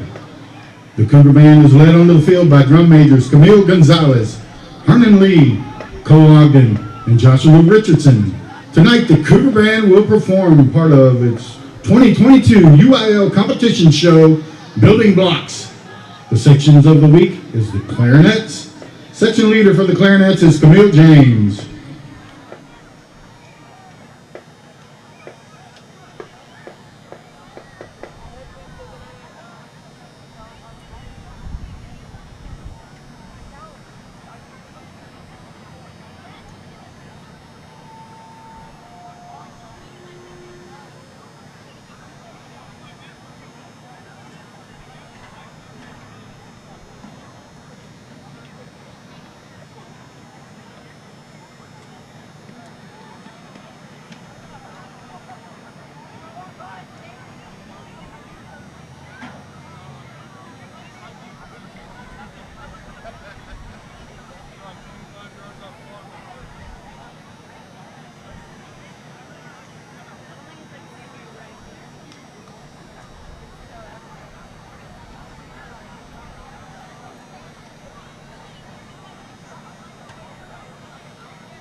And now, everyone please stand and clap along with the Cypress Creek fight song.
Sac Creek Cougar Band and Color Guard is under the direction of Kevin Wood, Aaron Kennel, Chris Dial, and Drake Parrott.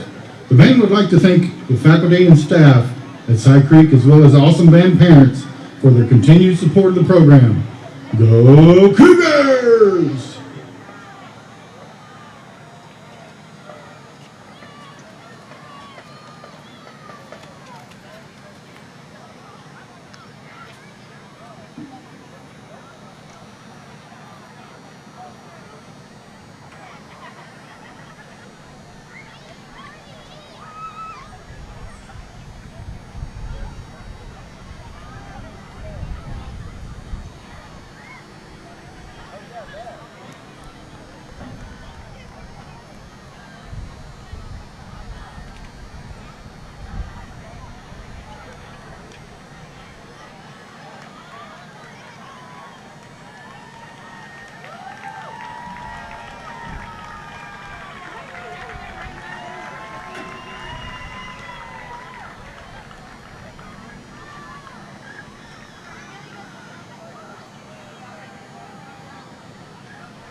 Good evening, ladies and gentlemen, and welcome to the 2022 editions of the Memorial High School Mustang Band and Marquettes. The Marquettes are under the direction of Mrs. Heather Brooks and Mrs. Carrie Maddox. The Marquettes would like to thank our new Platinum Superstar sponsor, Memorial Dance Center, for all their support.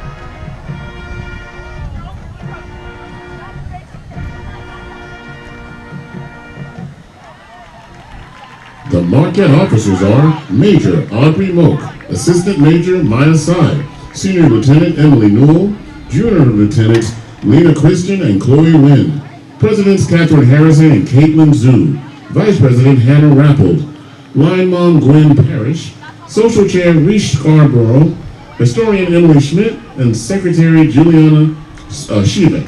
The Dancer of the Week is Megan McWilliams, and the Spirit Girl is Stella Lee. Tonight, the Marquettes will perform an exciting kick routine to the Wham hit, Wake Me Up Before You Go Go.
Ladies and gentlemen, your Memorial Marquettes. The Mustang Band is under the field direction of drum majors Tien Lee Do, Stephanie Hahn, and Kevin Shum. The section of the week is the flutes. The outstanding marchers of the week are William Mars, Sam Hale, Jennifer Lee, and Jonah Liao. This evening, the Mustang Band will perform their first two selections from its 2022 competition marching show, Frost. The first movement includes music from Prelude No. 4 in E minor by Chopin, Egmont Overture by Beethoven, and the Dies Irae from the Requiem by Von Zuppe. Part 1 features Virginia Fairfield on flugelhorn, Rebecca Lorenzatos on clarinet. We will continue our show with Snow by Simon Dobson, featuring Virginia Fairfield on trumpet, Jonah Liao on trombone, Carter Jones on snare drum, Barry Clark on trumpet, and Laura Lee on flute.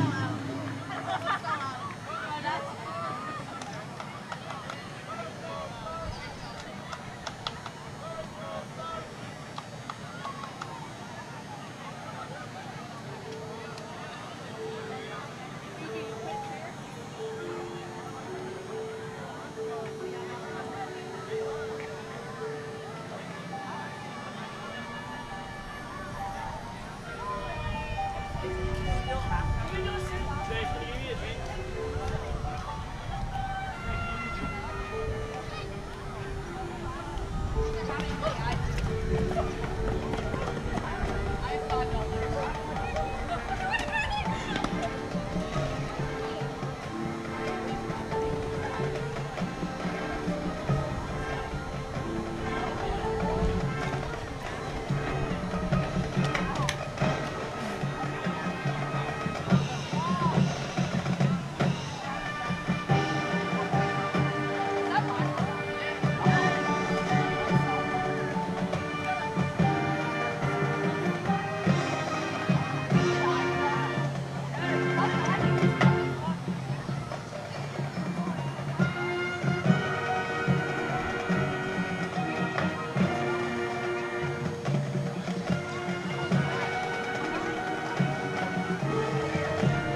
The Mustang Band is under the direction of Suzanne Scott and Jeff Munger. Our color guard instructor is Juliana Eagleloo. I am the voice of the Mustang Band and Marquette, Lawrence Johnson. Thank you, ladies and gentlemen, and enjoy the rest of the game.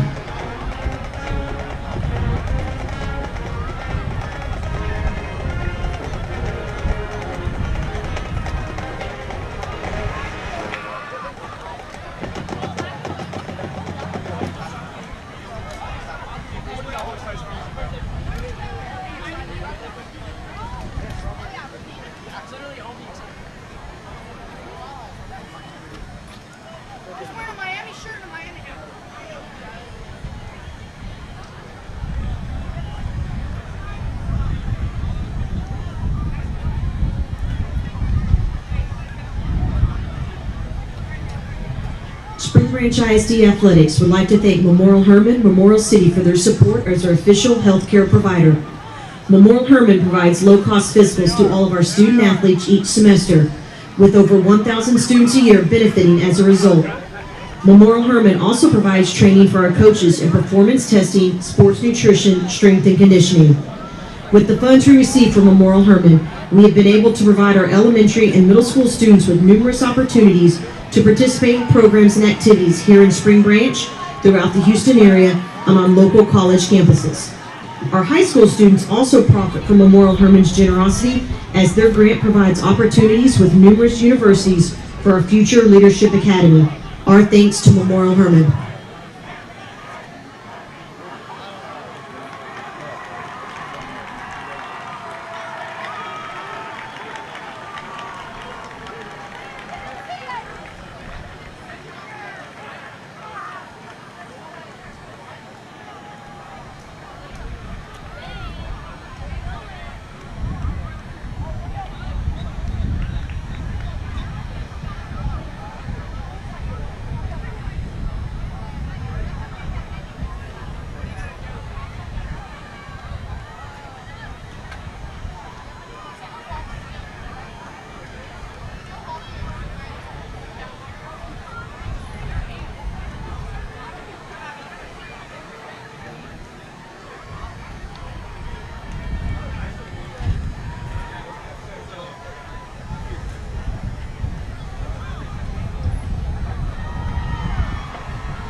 right, welcome back to Darrell Tully Stadium. I'm James Kovaleski, joined tonight by Gentray Williams. And Gentray, we're treated to a really exciting first half. I think maybe the score doesn't indicate how even these two teams are. Yeah, both of these teams have been winning the game up front.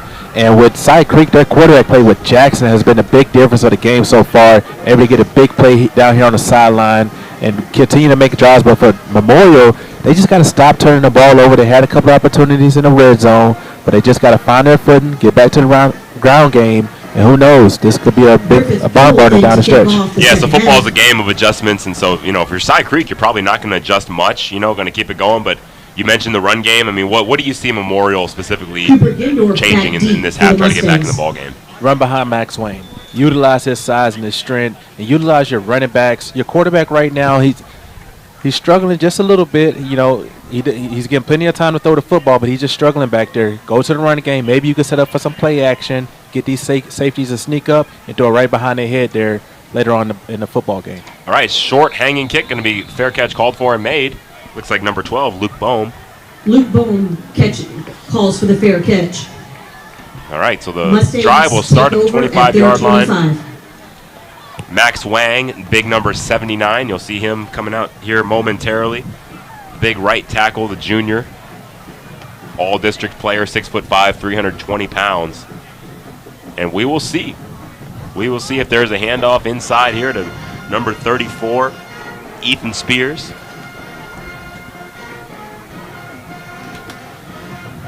Motion across the formation. Yeah, there's the ISO. Nice cutback by Spears, and he's going to fight his way forward for a nice little gain, about 2-3 yards. But right now, I take that if you're Memorial. You don't want to keep dropping back with your quarterback. Hand it off to your running back. Allow him to be the playmaker of his offense and run behind his offensive line. Yeah, because really the surprising thing, Gentry, we talked about the past two times Side Creek has gone out, defensively they've given up 56 and 54 points. Yeah. So for them to have a shutout in the second half, it really is pretty shocking. Very surprising indeed. There's a stretch play to the right side, just like he called it, Gentry. Running that right side to Max Wang's side. A nice spin move by Ethan Spears. And that might be the job. Max Wang gets a big pancake! And they're going to flag that. Let the big fella play. I'm sorry. Yeah, Max. Okay, I saw it. It was late. Personal foul. Unnecessary roughness on number 79. Yeah. 15 yards. First down. They get Max Wang. And you can see his teammate, his fellow junior, kind of chastising him there to just keep his head straight. Jack Ramsey saying, hey, he's pointing to his head like, hey, we can't have penalties. And he's right, but it was a little late. I mean, that can't be flagged, but I mean, it was I saw the whole thing. It wasn't necessarily. It wasn't Max Wang like hitting anybody in the back or doing anything dirty. He literally was just finishing a block. The play. And it was a little late. I guess is what the official. Gentry, it was right on that border. Yeah. But it caught my eye where I was like, whoa, because I saw a body go flying. I love it when a big fella finishes off it in the block. You want to finish nasty, strong, showing your dominance. You gotta let the big fellas play. It's a physical game down there. And the good thing is, though, since, I guess it was a dead ball foul, they still have the first down. Yeah, they lose 15 yards, but they still have a first down. So good movement. Nice block by number 55. Got a good block there. 55 and 70. Trying to see those numbers. 55, that's a left tackle, Devin Freed, and I think number... A gain of 5 on the play. I don't have to see a 7 in my roster. Sometimes the lineman jerseys bunch up on me a little bit. It's the right guard. No, it's 72. Donald Mafridge, the junior. So the O-line's starting to heat up a little bit here. Yeah, Memorial right now utilizing their big fellas up front, able to get some push. Stretch play. They've got the edge again. I like that stretch play. Yeah, well designed, well blocked. Ethan Spears with the carry. Ethan Spears able to gash ahead and pick up Carlos the first down. Willis this time they went the other way with it. Yeah. A gain of 8 on the play brings up first down for your Mustangs from their 48. So this is, again, I think perhaps maybe someone's listening to the Vype Live broadcast. We were talking about we wanted to see Memorial establish a run game. Yeah. And boy, that's what they've done. They've run it right. They've run it left. They're getting yardage. They had the big run that got called back, after the personal foul. But I mean, mission accomplished, I mean, so far? Yeah, so far mission accomplished, running right behind their big fellas up front, stretch play to the left, stretch play to the right. And now what this does is going to have Side Creek push their safeties up to the line of scrimmage, and you can use your play action, go right behind them with their talented wide receiver, number 10, who's a big playmaker. Yeah, and that number 10 that Gentry is talking about, that's Kyle Siblick. Siblick, yeah. Like I talked about last year, 772 yards through the air, 8 touchdowns receiving. So Siblick hasn't gotten loose tonight. I don't even know if he has a catch yet. I mean, so he's definitely due. He is due to make a big play. He's at the bottom of your screen, number 10. Motion across the formation. Here comes a blitz. Going to keep it there is the quarterback getting to the edge for a gain of about 2. That's Salters, Jackson Salters. By Jackson Salters. And nice job by Salters there to see that blitz you're talking about crashing down off the edge, pull the ball out. Yeah, way to get the quarterback, keep that one, and pick up some yards there. For Side Creek, now some little aggression, and this might be a good time for play action, but at the same time, I stick to the ground game. Stick to the ground game. And it's kind of interesting. Memorial only has 1 signaler. Just so you could steal those signals. Yeah, you know, there's no dummy signaler. That's good. They're a nice run inside. Man. But it's kind of like we talk about Memorial. They're not fancy. Yeah. They're not. They're like, hey, steal our signals. We have to out execute us. That's basically what they're saying. You know? You gotta beat us. You see what I'm saying, Gentry? Though, like they only have, most teams will have like 3 guys sending signals. They only have 1. So if an opposing team wanted to try to Coach got his coaching hat on right now. I'm not. I actually never did that, and I'm a former defense coordinator. That wasn't ever my game, but there were sometimes some of my assistants would try to partake in that kind of thing. But anyhow, here we go, inside handoff. Oh man! And that's going to be good for the. And this is what we talked about, Gentry. The offensive line starting to heat up for the Mustangs. Yeah, definitely starting to heat up, establishing their rhythm, firing off right now, and it seems like. Memorial running back, he's not being touched for a yard or 2, so hats off to this Mustang offensive line. Yeah, I like it. They got 5 big guys, those tight splits, almost foot to foot. It's not like, remember, the Texas Tech days, they had those big old wide splits. Definitely not that kind of thing. They're shoulder to shoulder, and they're just getting movement. Look, now they got their tight ends in there. Here's a play action. Good protection to go to Siblick! Look at that! Kyle Siblick! 39 yards, Jackson Salters to Kyle Siblick. Jackson Salters to Kyle the 2-time all-district player. We said he had a quiet night. It was kind of like when I had T. Higgins in fantasy football last week, and he had zeros all the way into the second half, and then all of a sudden he exploded. Yeah. That's what Kyle Higgins just did. I just called him Kyle Higgins. Kyle Siblick. That's what Kyle Siblick just did. And that right there was set up by the run game. Absolutely. You kept lulling them asleep. Little jab. Then you could throw your knockout punch at the end of the drive, and now the Mustangs are only 1 score away. That kick is good, and wow, what a shift in momentum. You can see the players are exulting the student section to rise to their feet. Our new score, 7:42 left to go in the second half. Cougars 14, Mustangs 7.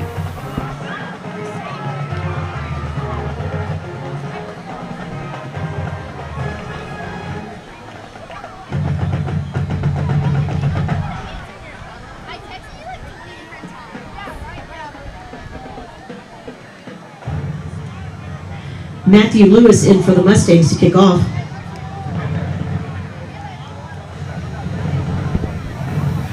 And so for listeners that don't know, I brought up T. Higgins on purpose because my partner here, Jen Trey, his younger brother, Travion Williams, was the star running back for CE King Panthers. Right. And he went on to star at Texas A&M University, and now he is on the 53-man roster for the Cincinnati Bengals. Yeah. And so T. Higgins, one of the teammates of your brother, so I have him on my fantasy team, and he did deliver last week. But here we go. Here's the kickoff for Memorial.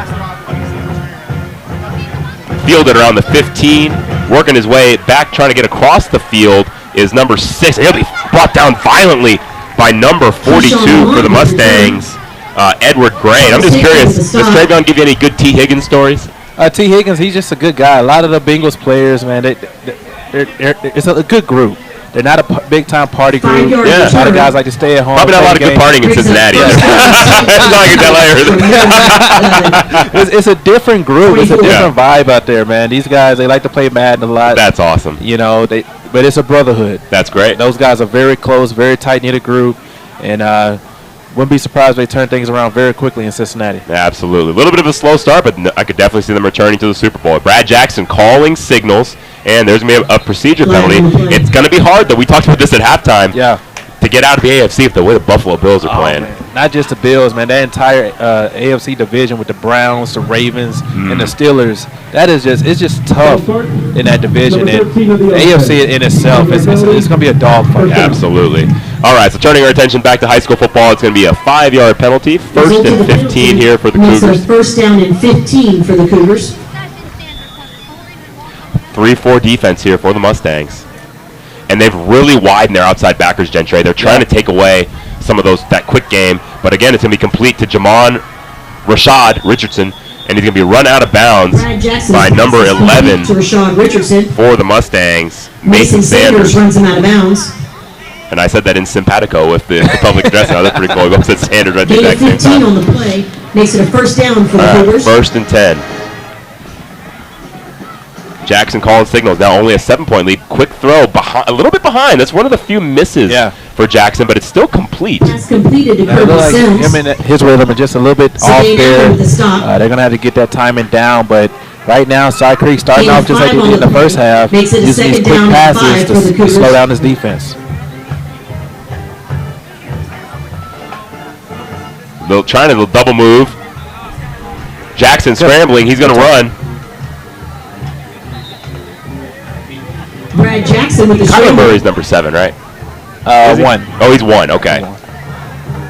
Yeah, it's the way that Jackson runs. He's kind of just like glides. You know what I mean? Nice little glide. Makes it first and 10 for the Cougars at the 50-yard line. I talked to Coach McCaig last year, and we'll finish this play and I'll finish this story. We're gonna pull the left tackle around, a little dart play. Trying to bounce it outside is Ramirez. Corner's going to come up, make a nice stick. That's number 19, Mason Riddle. And I talked to Coach McCaig, the head coach, last year when they came out to Albany for a game. And he said Jackson is like surprisingly fast. Yeah, I think people don't look at this. I think he's on like the sprint relay. He runs track. Wow. You know, he's a track guy. And I think he just said sometimes people may look at him, they don't think he's got jets, but he really does. I'm getting more and more impressed the more and more I learn about this Jackson guy. If you want these recruit one of these colleges in the state of Texas, can't allow this guy to lead the state. All right, going to try to throw the little slip screen. It's going to be a nice gain there, almost just short of the first down. Kirby Sims. Lee Fowler throws him out of bounds. Again, going back to the quick screen game, and just seems like Lynchcomb, he's always around a football somehow, some way. Makes it third down. Gentry, you know that the quick screen has been so effective tonight. What do you do as a coach to try to mitigate that? That's a good question, Coach. Right now, I play up on the wide receivers and just have I challenge my cornerbacks. You guys got to get off these blocks. You guys are just getting blocked right now. They're just beating you man on man. You got to use your hands, be physical, get off the blocks, and make a play. Lee Fowler with the stop. And then we have a player down, so we will step away briefly to tend to the injury. We'll be right back here on Vype Live.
All right, we are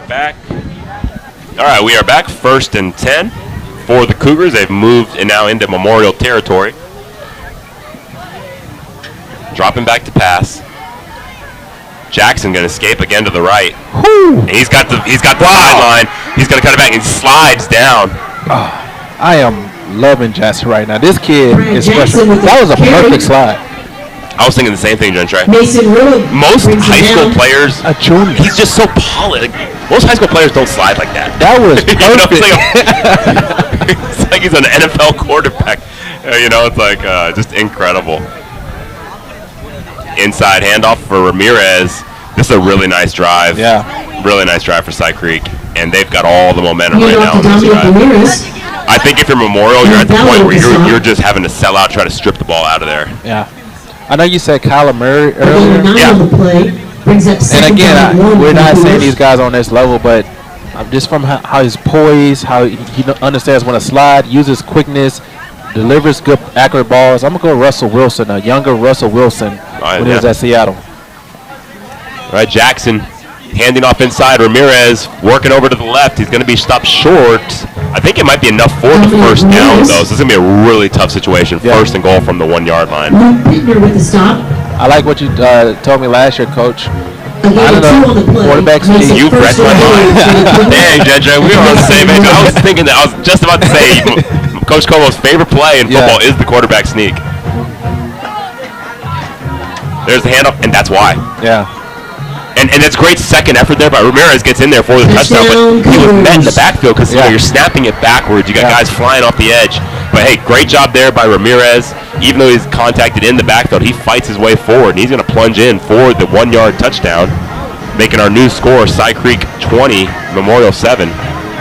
And that's an answer. Yeah. Because Memorial made some great halftime adjustments. They established the run game. They hit the play action, the big pass to Kyle Siblick, and man, Cy Creek undeterred. Yeah. They came in this game determined. They like their matchups on the outside, and right now in the end zone, they're utilizing their power to punch it in.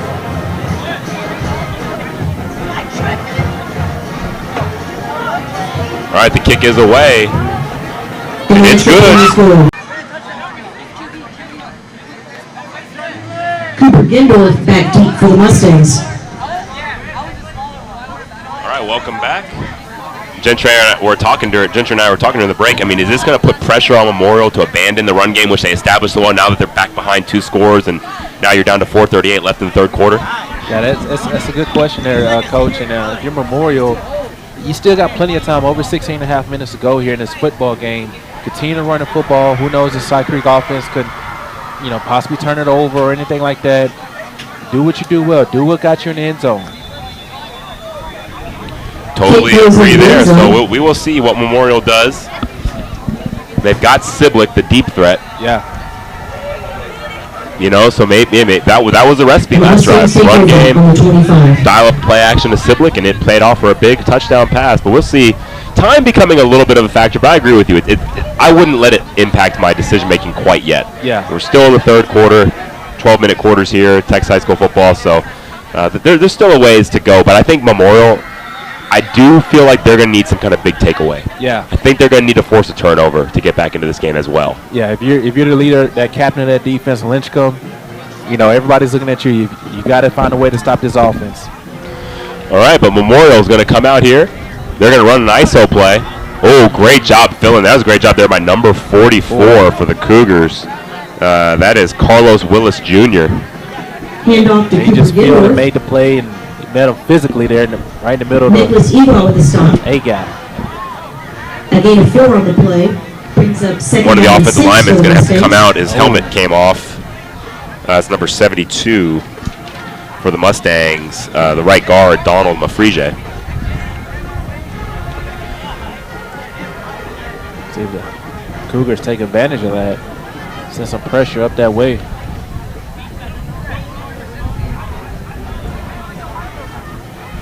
Ten seconds on the play clock. 2 backs in the backfield. Going to throw the hitch. Oh, it's going to be a pick 6. Kind of stare down the receiver all the way. And that's going to be a touchdown. Pick 6, number 24 for the Cougars, Nixon Porter.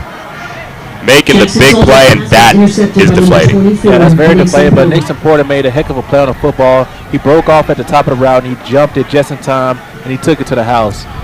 But like you said, Coach, the quarterback just stared down his receiver way too long. Everybody knew where he was going with the football. And Cy Creek is definitely, they have the advantage tonight. They're most likely going to get away with this win, but I saw a stat somewhere that a pick six is one of the biggest variables in determining the winner of football games. Yes. If you suffer a pick six, it's very hard to win that game. You know. Our Matt Schaub days. Not Matt Schaub. You brought a Matt Schaub, man. I had put that to bed, Gentry. I put that portion of my life past me, but thank you for bringing that up. And so our new score. I'm sorry, we were talking about Matt Schaub. I guess we missed the extra point. I could definitely tell it was not struck well. And so our new score with 4:02 left to go here in the third quarter, Cy Creek 27, Memorial 7 here on Vype Live.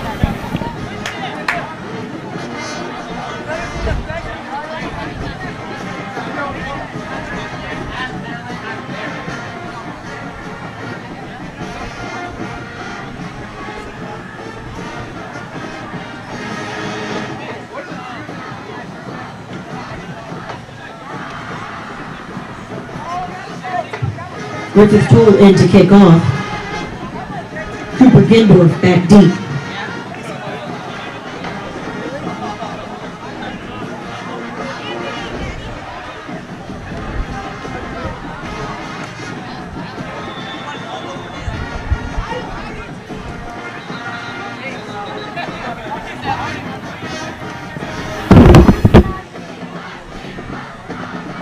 All right, so now after the pick six for the Cougars, Nixon Porter, he's only a sophomore. Yeah. That was incredible, and that's going to really change the momentum of this game. So at this point, Gentry, yeah, is it just now you're down 3 scores? Do you just go back to the script, or do you have to change your play calling? This would be if we don't get anything this drive, I would go back to the script. Oh, script. Trying to sneak one in there. It's good job there by number 32 just to knock it out of bounds. That's actually a really heady play. I think that was 32. I believe that was 32. Yeah. 32. He's a senior captain, Zidane Allen. Yeah. Smart play. Yeah. Just knock it out of bounds. Actually, incredibly smart play there. And that's going to give his team great starting field position. So if that tells me, Gentry, Coach McKay smells blood. Yeah. You know, we'll see if it comes back as like a Scott Frost type decision when Frost went for the onside. I don't think that's quite the case here, but I feel like McKay was going for the knockout there. Yeah. He felt like he had all the momentum, and he went for the kind of the surprise high kick onside and couldn't quite get it. You up 3 scores as the offense is struggling. Not a bad call there, as he is corralled for a minimum gain of 3. Ethan Spears with the carry. And now, just like that, it just gave a shot in the arm. Even we've been really bragging on the Memorial offensive line, but that time, Cy Creek front 7 stands up to him a little bit and has minimal gain because they're playing a little bit of energy in their sails now. Yeah, especially after pick 6, that ignites the entire defense. Everyone's excited. You know, now you're gonna see these defensive line. They're taking pass rush every play now. They're gonna be firing off the rest of this game. Now with that 3-score cushion in a game like this, you can really pin your ears back. And they're getting all kinds of penetration. Now, the guy that got the penetration, trying to see his number as he gets up here, I think that was number 90. Tripped up by Javon Washington. Or number 10? Yeah, number 10 and number 90, Javon Washington. No gain on the play. Yeah. Brings up 3rd down and 7 for the Mustangs.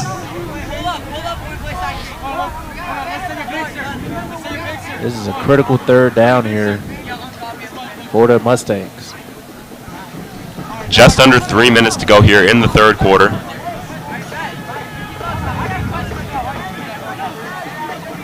Here comes the rush, setting up a little swing pass. It's a little slow on the delivery there. Yeah. Running back had to come back for it. That kind of messed up the timing. If he was able to put that on him, the running back had some space, but when he lofted it up like that, he was safe in the corner, enough time to react to get there and make a play. And I was going to ask you if you consider going for this, Gentry, and it looks like the Mustangs are going to go for this. You got to go for it.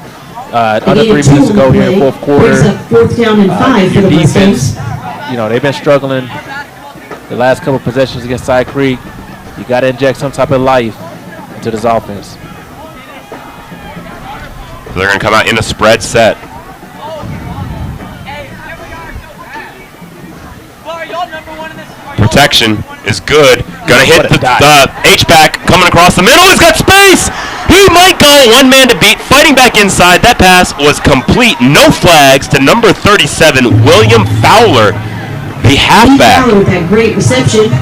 Great call there for Coach Koch to go for that one. Yeah, great call there from Coach Koch and a great execution by the Memorial Mustangs. This is what it's going to take if we want to make a heraldic comeback against the Cy Creek. 49-yard reception. Brings up All right, Salters calling signals, trying to move quickly here.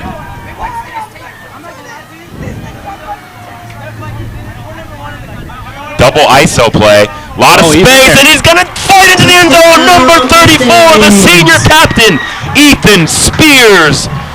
And look at Max Wang lifting him up into the air with the 6'5" frame. Oh, that was great there. I love when linemen do that. We had a 6'7" tackle, Travis Bruffy. He ended up being the starting right tackle for Texas Tech. He was a starting tackle for Texas Tech. He played for us at Ridge Point. He would lift our running back into the air just like that. Okay, so our new score 28-13. An extra point makes it a 14-point game. This one is definitely not over. That was a big answer there from the Mustangs. Yeah, I got a big 4th down conversion along the way as well. The kick is away. It's off the upright and no good. And the extra point is no good. Man, Memorial just has had a lot of breaks kind of go against it tonight. 13. That's a big penalty. All right, that's not a big penalty. That's a big miss because now it's a 15-point game. At some point, you're going to have to go for 2. You got to go for 2 now, yeah. So that's just something to watch out for. We'll take a very quick break. Our new score, 28-13, Cy Creek over Memorial here on Vype Live.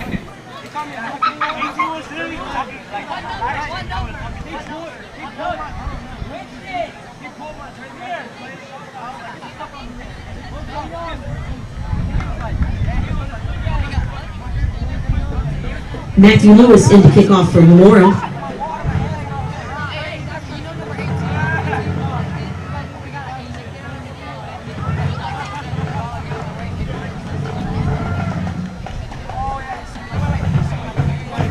Keyshawn Lamont and Ferron Thomas back deep for the Cougars.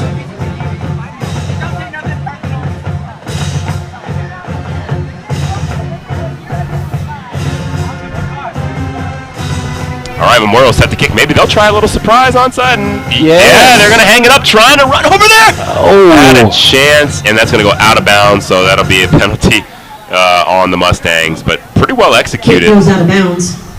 Kicker number 28 for the Mustangs, Matthew Lewis. Yeah, both coaches trying to take advantage of it and get the ball right back. The Mustangs, they need it, but they do need a turnover. They want to give themselves a chance here. I don't mind the aggressiveness, but the scary thing is when you give Cy Creek with how good their offense is, a short field, it's really hard to stop them. Yeah, because right now, Jackson, he's in a groove. The result of the penalty will have the Cougars starting at their 43. If he would have worn number 5, he could have had the nickname Jackson 5. You know how smooth he is. That I like that. Inside handoff, Ramirez. Man, that right side, they're getting a lot of room. Right tackle, number 55, Jonathan Vining, just mowing people down. Ramirez. Ryan Kearns with the stop. Did you watch Hard Knocks? Yeah, with the Lions. Yeah, you saw Hutchinson singing the Billie Jean. Hey, he was doing it though, man. He was, man. Got a lot of rhythm. Multi-talented. All right, second down is short. Brad Jackson calling signals. Gonna fake the handoff. Gonna throw it now to Quintero. Brought down by Linscomb. Jackson's pass is complete to Edward Quintero. Along with Linscomb and number 87 combined for the tackle, Jackson Stubbs. But Linscomb last season, 106 tackles. Wow. 106 tackles. He's a tackling machine. First down and 10 for the Cougars. One of those linebackers, like we keep saying, he's a throwback. Definitely a big-time linebacker to be playing at the next level.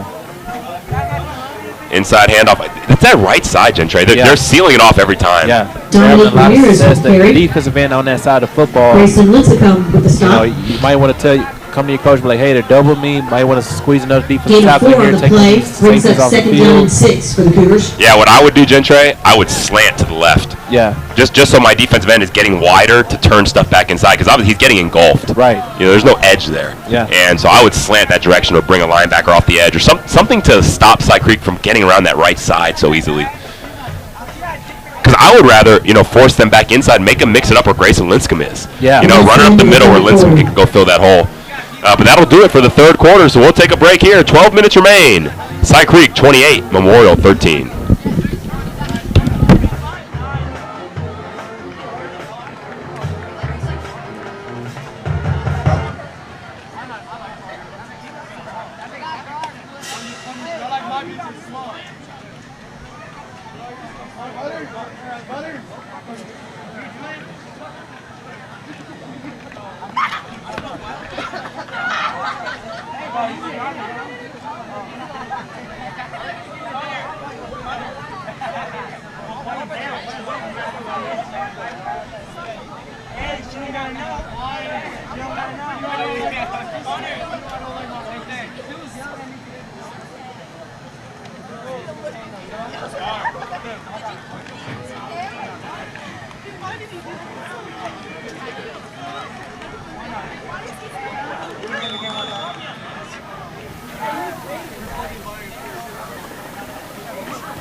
All right, they're going to throw the swing pass. That's the one that they ran on that big fourth down they got earlier. They do a good job sinking their receiver there into the backfield, Jamon Richardson. Yeah, they're just getting the ball out quick. Mason Sanders and Jackson Conley will stop. Forcing the Memorial Mustang linebackers to try to run sideline to sideline. They do a good job of running downhill, but right now the Cougars are trying to see these linebackers to go sideline to sideline. Linscomb on the blitz, but they're going to get around them, gain the edge. Rylan Wardlow with the carry. Luke Pittner with the stop. Going to bring up a first down and 10 yards to go inside the 30-yard line. Strong pressure. They're using this cadence, trying to get them off sides. That's how you slow a very physical, aggressive defensive line down. Agreed. Inside handoff, Ramirez fighting forward. Ethan Spears with the carry. Right now, the Cougars are trying to wear this defense down with a nice long drop. They have the big play ability, but just 5 yards here, 3 yards there. Wear this defense down, keep them on the field, keep that offense on the sideline, and melt this clock. Going to throw the slip screen, complete. Rashad Richardson. Pass is complete to Rashad Richardson. Richardson's got to have over 100 yards receiving. Oh, yeah. Mason Sanders and Ryan Kearns runs These out of 6 or bounds. 7 catches. They've been hitting that screen all night.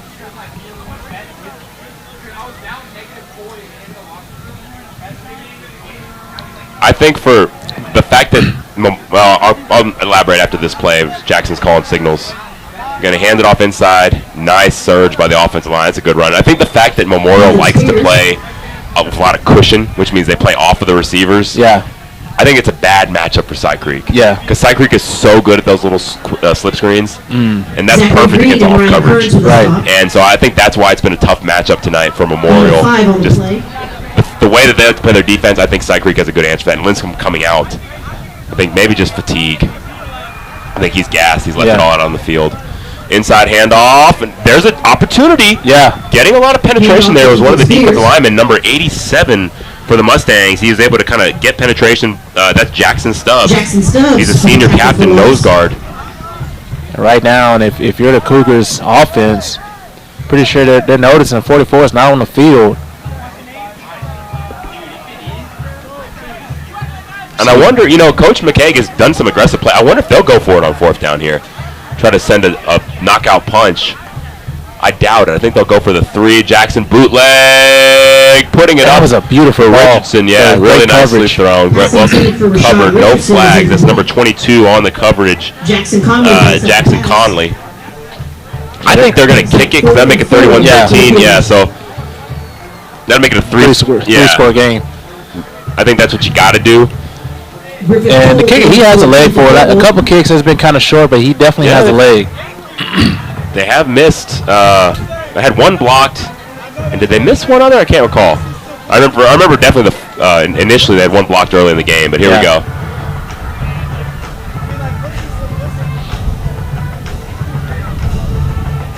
They could score! Oh! They could go! This could be a touchdown. One man to beat! And gonna be brought down inside the 25-yard line. Grayson Lincecum right up the middle, blocks the kick. Man, this guy, listen, any defensive coordinator would love to have this guy on their team. Line him up anywhere, special teams. He is a playmaker. And then the sophomore, Mason Riddle, was the guy who was Johnny on the spot, picked that up, was in a foot race. And, you know, I guess that's why I was entertaining going for it if I'm Coach McKay. Yeah. Just because, like, their field goal unit has had problems tonight. Yeah, it has. And I almost think that the percentages might be higher of them converting a fourth down than making a field goal right now. Yes, the way Brad Jackson was playing all night, put the ball in his hands, kind of like similar to the Russell Wilson situation a couple weeks ago in Denver. Just put the ball in the playmaker hand. Good protection. Salters. Into double coverage there. And they're going to get the flag. They're going to their favorite receiver, Siblick. He's double covered, but they're going to get the flag there. Intended for Tyler Navarro's incomplete. Flag on the play. So they'll get another first down. So moving forward here for the Cougars, do you kind of lose trust in your kicking game down the stretch if it has to come to it? Number 4 of the defense. I would. Yeah, I would. I mean, just because my offense is so good too. Yeah. You know, I mean, I've always been one to be a little hesitant to kick it if you're having problems on the operation. You know. Yeah. And maybe it's something you just clean up in practice next week and you have it ready for next week. But if it comes down to it and it's a low percentage play to go for the conversion, then yeah, I kick it. But I think in that situation, I think I would have probably went for it. Yeah. Even though kicking it's the right call. Right. If you look at the percentages, just the only reason I hesitate is because of some of the blocks tonight. Yeah. And here we go. There's the stretch play, trying to gain the edge. Nice cut inside. Wow. Really great cut inside. Some nice blocks on the perimeter. Bohm got a good block out there. Number 72. Elijah Mack and Nicholas Eblong with the stop. LaFridge got a good block out there. Right now in the fourth quarter, the Mustangs have been using the momentum to get back in this football game, and right now with an opportunity knocking right on the door to make this a one-score game. And so this is definitely 4-down territory here. No field goal for the Mustangs. They're going to use all 4 downs if they need to get this conversion. Lots of penetration there. Good effort. Yeah, he just keeping his legs moving. That was the senior running back, Ethan Spears. That was all him. Gained a 2 on the play. Makes it 3rd down and goal for the Mustangs. Down at the 4-yard line. This is pivotal here for the Mustangs. What do you think, Judge? What would you call here? 3rd goal from the 5. I don't think you should run it right up the middle. I think they're teeing off. I think now is the time. Maybe RPO slip with the tight end. Calling signals to Salters. Yep, there's the bootleg. Nice job avoiding the first guy. I think he should run it. He's going to tuck and run and fight for the goal. The ball's out. Yeah, the ball's out. Wait. I think Memorial might have fallen on it. Looks like they're celebrating. Let the officials sort it out.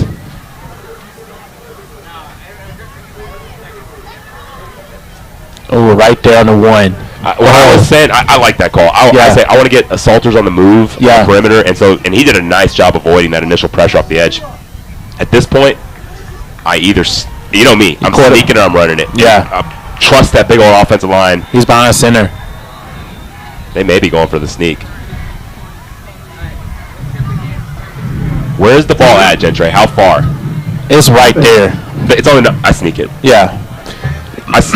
I sneak it 7 days out of the week and twice on Sunday, twice on Saturday nights. Gentry.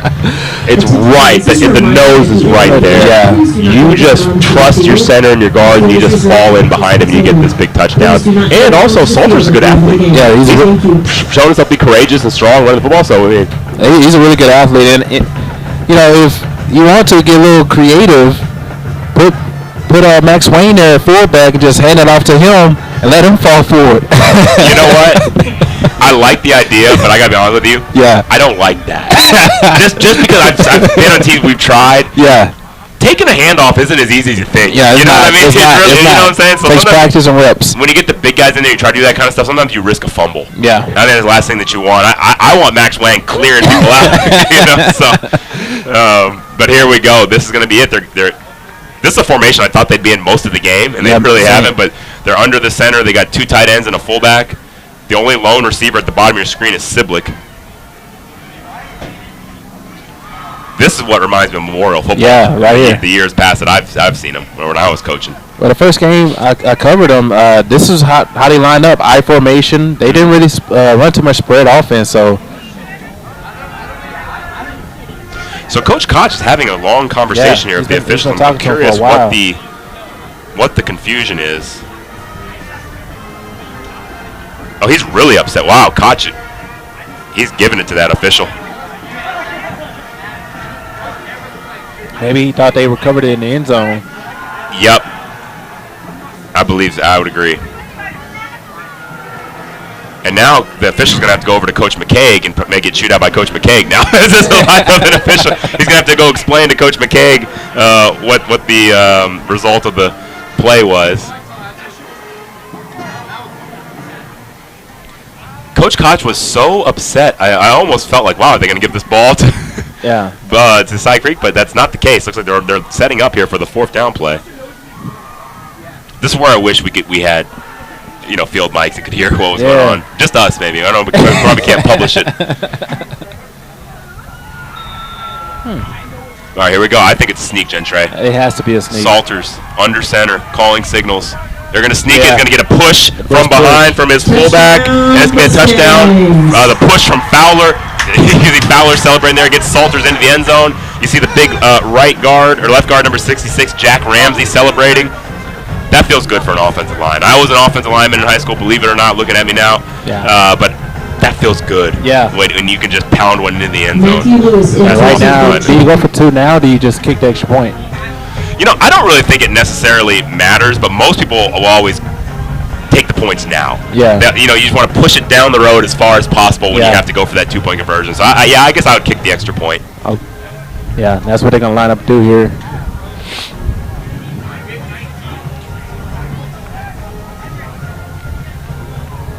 Snap is down, kick is away, and it is good.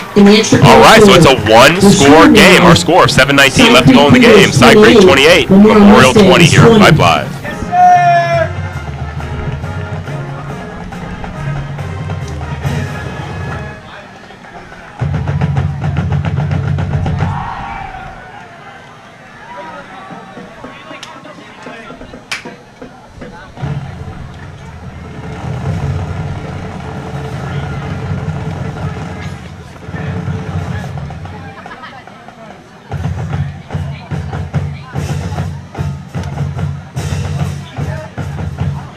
Matthew Lewis in to kick off. Keyshawn Lamont. All right, we have a game. So, Gentry, what do you do here? Do you kick it away, or do you go for it? Looks like Cy Creek's expecting onside. They are all bunched up. Yeah. They're expecting onside here, just watching for it. What would you do here? I definitely kick it back. I wouldn't go for the onside right now. Give the Cy Creek offense a great field position. My defense been playing great. We have some couple turnovers. Allow your defense to try to win you this game. You know what I like there, what I would have done, because they were playing for an onside, everybody was up. I would kick it high over their heads, but deep, and see if you can run down there and recover it, because it's a live ball. Oh, yeah.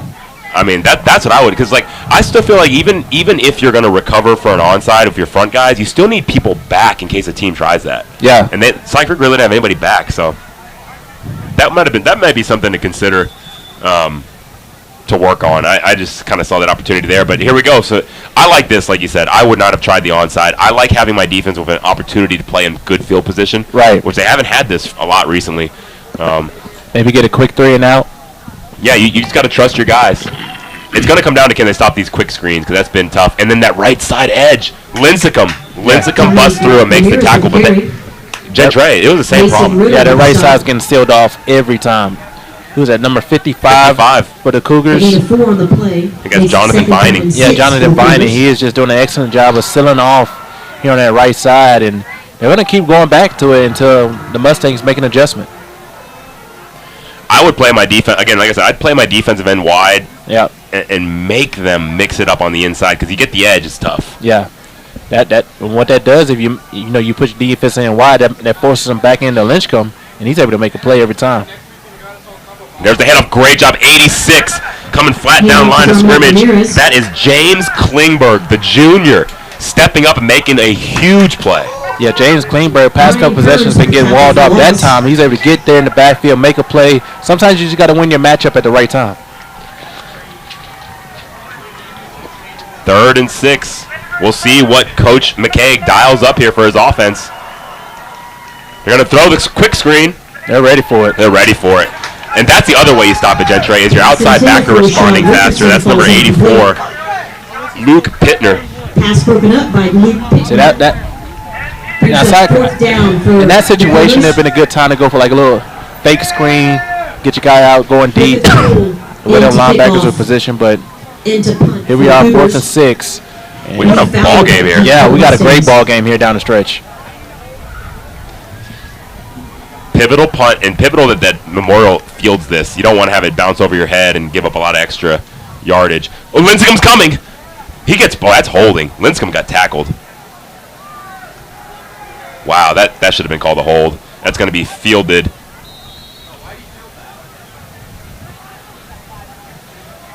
Yeah, and I think the officials really missed one because Lincecum came on the blitz. Yeah. He completely was obliterating a blocker, and the guy just bowled him down. Yeah, Lincecum right now, he's in that center's head. They're sitting there in guard. They do not want no more of 44. They are just letting him bust right through. Punt with no return. Mustangs will take over at their 37. All right, Gentry, what are you expecting here? Right now, if you're Memorial, you got plenty of time, under 6 minutes to go here in the 4th quarter. Your offense has found some rhythm running the football. Get back to it. And if you're the offensive coordinator, you got to already start thinking about your 2-point conversion play call. Nice, lot of good movement there. Nice job by the left tackle. Number 55 was getting a lot of push. That's Devin Freed. And that was on the carry. Ethan Spears just getting in behind that big offensive line. Nice cutback. 2nd down and 6 for the Mustangs. It felt like more than 4 yards that he gained, but it's only going to be a 4-yard gain.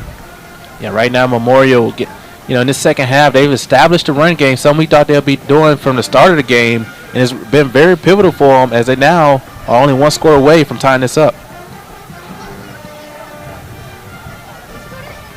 Blitz picked up out in the flat for Walters. Walters able to get to the sideline. Fowler. They're having a hard time following Fowler out runs him out of on that bounds. little screen that they're doing. He's slipping out to the out route. Seems like the linebackers are just losing him. That's the second time he's been wide open on that play call. From the Cougar 46. 1st and 10. Down by 8, so 2-point conversion will tie it, but still 46 yards away from pay dirt. 5:16 to go.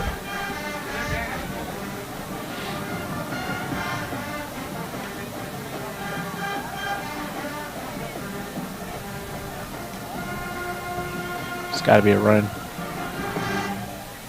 They're going to, 2 men in motion there. There's confusion. Yeah. So they kind of avoided getting a penalty there. They're able to rule that as a shift. And so Coach Koch smartly just called the timeout to avoid any kind of penalty here. And well, I say smartly, but there's a loss to that too, because this game is going to be close down the stretch. You don't want to. Timeouts are valuable as well, but he was put in a tough situation. We'll take a quick timeout with him here on Vype Live.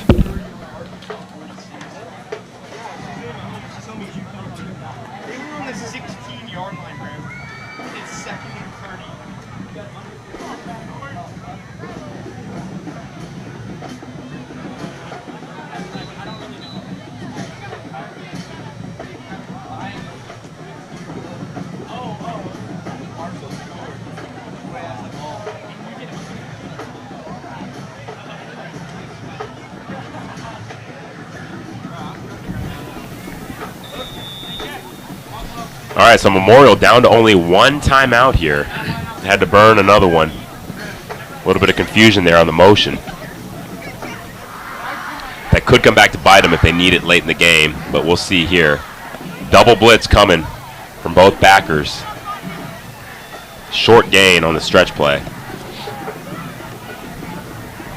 Yeah, good job by the Side Creek linebackers, able to read that play very well and Carlos Willis with the stop him stop. for a very minimal gain. Yeah, I don't know. I mean, Again, Memorial's run the ball well, but you got to Makes it credit second Side down Creek in and that 9. play. They really bowed their neck and were there.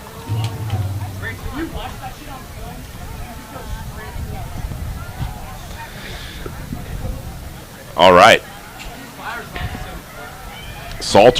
Jackson Salters, a junior quarterback. Here comes the blitz off the top of your screen. Oh, good job picking that up by the running back. Pickup. Spears did a great job picking that up.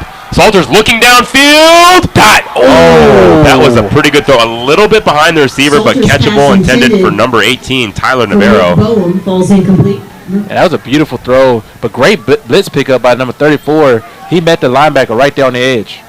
Yeah, I totally agree. That was your senior captain and running back, Ethan Spears. Third Yeah, down Ethan and 9 man. for the Mustangs. That's the kind of thing, I'm sure your brother tells you this, to make an NFL roster and to get on the field, you need to be good in pass protection. Yes. I think a lot of people don't realize, like, that's maybe the thing that coaches care about the most. Yes, from the running back position nowadays on all levels of football is pass protection. Can you protect the quarterback on his blind side? That's very pivotal for a running back to stay on the field. All right, third down, 4:25 left to go. They're going to go empty here. They're going to empty it out, and they're going to have to use their last timeout. Oh, that's tough, but again, this is pivotal play. Yeah. So I don't, so we'll step away briefly. We'll be back. 3rd and 10, 4:25 left to go. Memorial trails by 8 here on Vype Live.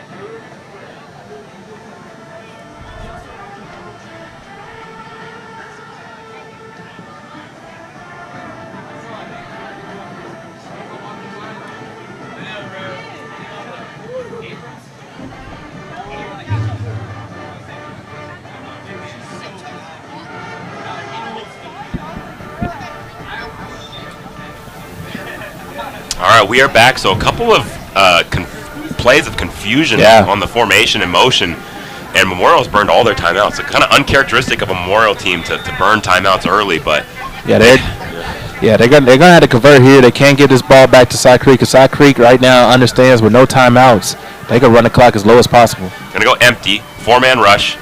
Salter's just gonna tuck and run. I mean, that's okay, I guess. I mean, they still have the 4th down. Yeah. So, I mean, here with no timeouts, I think you have to go for it. You absolutely right, Coach. You have to go for it right now. If you had 3 timeouts, you could punt it away. Trust your defense. Your defense been playing well, but right now, the play call, I'm sitting here thinking I do not want to be in this offensive coordinator's shoes right now. I think you got to go to Siblick, though, don't you? Yeah, you got to go to Siblick. I think they're going to go empty again, or some kind of spread formation and try to. No, actually, they're going to bunch it up, maybe go max protect and try to send Siblick deep. So watch the bottom of your screen, The number slip 10. for the tight end has been very successful. See if they go back there. Look at He's wide open. Protection. That's way short of the first down, though. But they're going to get an offsides, I think. Yeah. I think the defensive end at the bottom of the screen jumped a little bit early. Tomorrow, he's going to watch film, and Salter's going to be kicking himself. He had Ethan Spears wide open on a wheel route. Wide open. That's another thing. The back coming out of the backfield. That's one of the hardest things to cover. Yeah. Because a lot of times the outside defender, the cornerback, is focused on the receiver. Yep. And so now you're asking a linebacker to cover that, and a lot of times they either don't see it or it's just hard to cover it. Yeah. And so that's a great route when you have a running back with hands, like I believe Ethan Spears does. But you're right, modern football, running backs, they're not like in my day where it was Emmitt Smith or Eric Dickerson that was going to carry it 40 times in between the tackles, right? They're more, they have the ability to block respectably, but like you said, Alvin Kamara, they're really like receivers. Yeah. You know? And then you're right, really when it's a passing situation, you may bring in a different back, you know, like I guess in Cincinnati, like a Samaje Perine, you know, is a strong physical guy that can block and pass protect. So it's kind of interesting. It really is. Like, of the defense. Like a sportsmanlike conduct there on Side Creek, and that is huge. I missed that. Yeah. So I guess I thought I saw that maybe when I saw the flag, I said maybe they got the defense man. He did jump a little bit. Yeah, early, that's but I right. guess that wasn't the case. Yeah, they're getting somebody for it. I think that maybe we talked about this. Side Creek. I think they got the stop. Maybe they were celebrating too much. Yeah. A little bit of something. Again, we can't hear what's going on down there, but maybe something was said. And you got to keep your composure. penalty. That is big. Right now, the Mustangs are storming back in this football game. Motion across the formation. At the tailback, nobody's on him. Spears, but the pass is just. You see, that's the thing, Gentry. Yeah. The pass is a little bit behind him to where he had to slow down to kind of get it. If he would have kept that speed. There was nobody with him. Carlos Yeah. Willis runs him out of bounds. That's again, Salters, again, he didn't start the season. I know they had the senior quarterback, the Columbia commit, Chase Goodwin. So I don't know when Salters had to take over, but, he's still just a junior. He's still maturing and getting repetitions and getting better and better. So this Memorial team, if it is going to, I don't know Goodwin's status, but if it's Salters the rest of the way, he's going to continue to improve. I like what I see from this team. Yeah. Great defense led by Grayson Linscomb, big physical offensive line, versatile running back in Ethan Spears, playmaking big wide receiver in Kyle Siblick, and so They have talent. They have speed. You have the pieces to make a decent run in the playoffs, but right now, they're going to need him to grow up a little bit quick. This is a district game, and try to come away with the victory. yeah, let's just stay with this one in this timeout. So interestingly enough, I guess Side Creek called timeout, which I don't know what was going on. There probably some confusion because you wouldn't think you'd want to stop the clock when you're up 8. The other team with no timeouts, but because I almost kind of feel like you're doing Memorial a favor. Yeah, you're timeout. doing them a huge favor. You're allowing that offensive coordinator to look at his play sheet and give him an opportunity to see what he really wants to call. So, and he allowed his offensive line to get a rest. Right now, Side Creek, they're reeling here in the fourth quarter. And I think at this point, do you start feeling like you need to stop running the football because of time? Or do you just continue to you just want to score and get the 2-point conversion and tie it and not worry about time? Yeah, you just want to score right now because you still got to get that 2-point conversion and still give yourself an opportunity. Salters escaping to his right. He's going to keep it. He's going to run for the sticks. I think he's going to run out of bounds. Probably just a little bit short. Jackson Salters with the keeper. I like when Salters uses his legs. Yeah, he's a very dynamic quarterback. Every time he rolls out to the right side, he's been very positive and picking up some good yards. I agree. So 3rd and short. I think they probably run it here. Mm-hmm. I would run it. I would just power it inside. We shall see. Salters did a good job getting out of bounds, so the clock is stopped. We're just over 3 minutes left to go in the game. Creek showing blitz. Inside handoff. Going to dive forward. And it's going to be, I think, good enough for the first down. Spears with the handoff. Yeah, Max Wayne, he pulled and just cleared the way there. Just blew a linebacker off. Oh, man, he's physical. Yeah, he He's is. nasty, he's quick. Makes it a 1st down and 10 for the Mustangs. It's very rare you see offensive line. At Like 16. Memorial has, their playmakers are linemen, linebackers. They're just a very throwback team. Yeah, agreed. I mean, even Siblick, their wide receiver, is kind of like is strong. Yes. he's a big physical kid. Tall. Great strength and conditioning program there on Echo Lane for the Mustangs. Motion across the formation. Inside handoff. There's space. Trying to bounce it out. It's going to get in to the end zone. Touchdown, Mustangs. The senior captain, Ethan Spears. Yeah. And here comes Max Wang, lifting him into the night sky. No, but hey, at the end of the day, we were politicking all during the halftime show. Running on the right side. Yeah. That's where they went. When the rubber met the road and they needed to get in the end zone, they went behind big Max Wang and their senior running back, Ethan Spears. They went behind. They went the guys they trusted, and they walked into the end zone. Yeah, using their strength, using what got them a couple of wins throughout the year, running behind Max Wayne, using their talented running back, and now a very pivotal 2-point conversion. Yeah, let's see what they do here. This is the tough part. And Side Creek's going to call it the timeout. And I agree with that. You do agree? Yeah, well, Just to make sure you're set correctly. You want to see what they're going to line up in. Okay, let's talk about it, because I acknowledge that. That's a great point. Yeah. Let's explain this philosophy for the listener. Now you know what Memorial's going to come out in. You can align to that, or at least force them to go to their B play. Right. Their play B, because it's kind of a chess match. On the second part of it, though, sometimes I kind of feel like the pressure's on Memorial. Like, I feel like they have to get the 2-point conversion. So I sometimes feel that by giving them the timeout, now you're allowing them to draw up a better play. Yeah. I don't know, but you're not.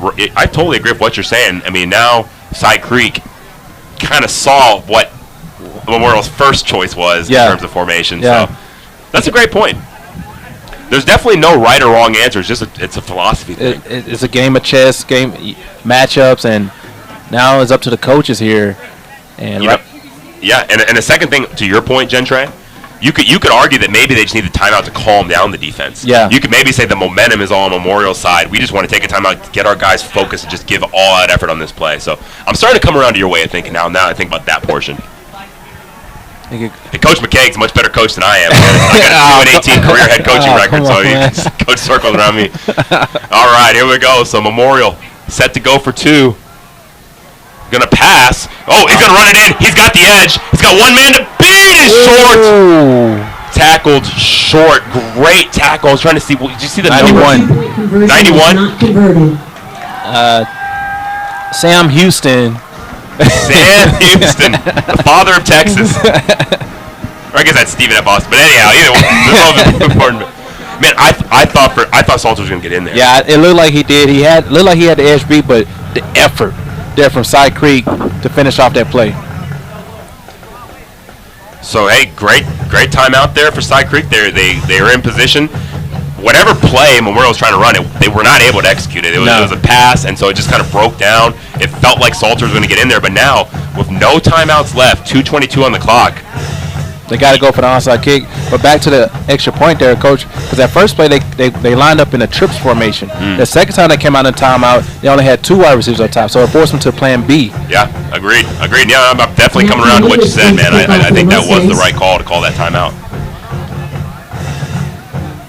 All right, so here we go. They're setting up for the onside. It looks like they're missing someone. And they have no timeouts to burn here. Somebody got to get on the field.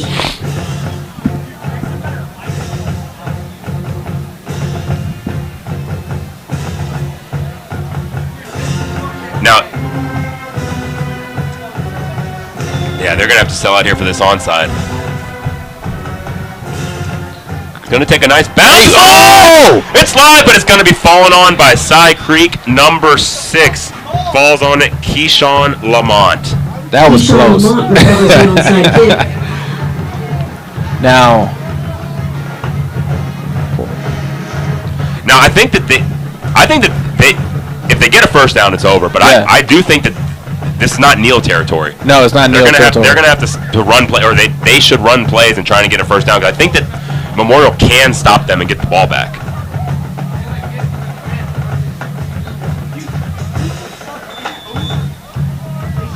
Yeah, they're gonna have to get at least 1 first down. I was trying to do the math in my head. Yeah. Here we go. Back against the wall for the Mustangs. Trailing by 2. Inside handoff. They sell out to stop it. Lincecum and number 46 get in there for the tackle. Zachary Green. Now, this is where those timeouts, Coach, where you just couldn't get lined up right. The communication was wrong. Different Mustang offense. Might come back to bite you here down the stretch. Oh, no doubt about it. Yeah. Definitely. Yeah. Most definitely it does.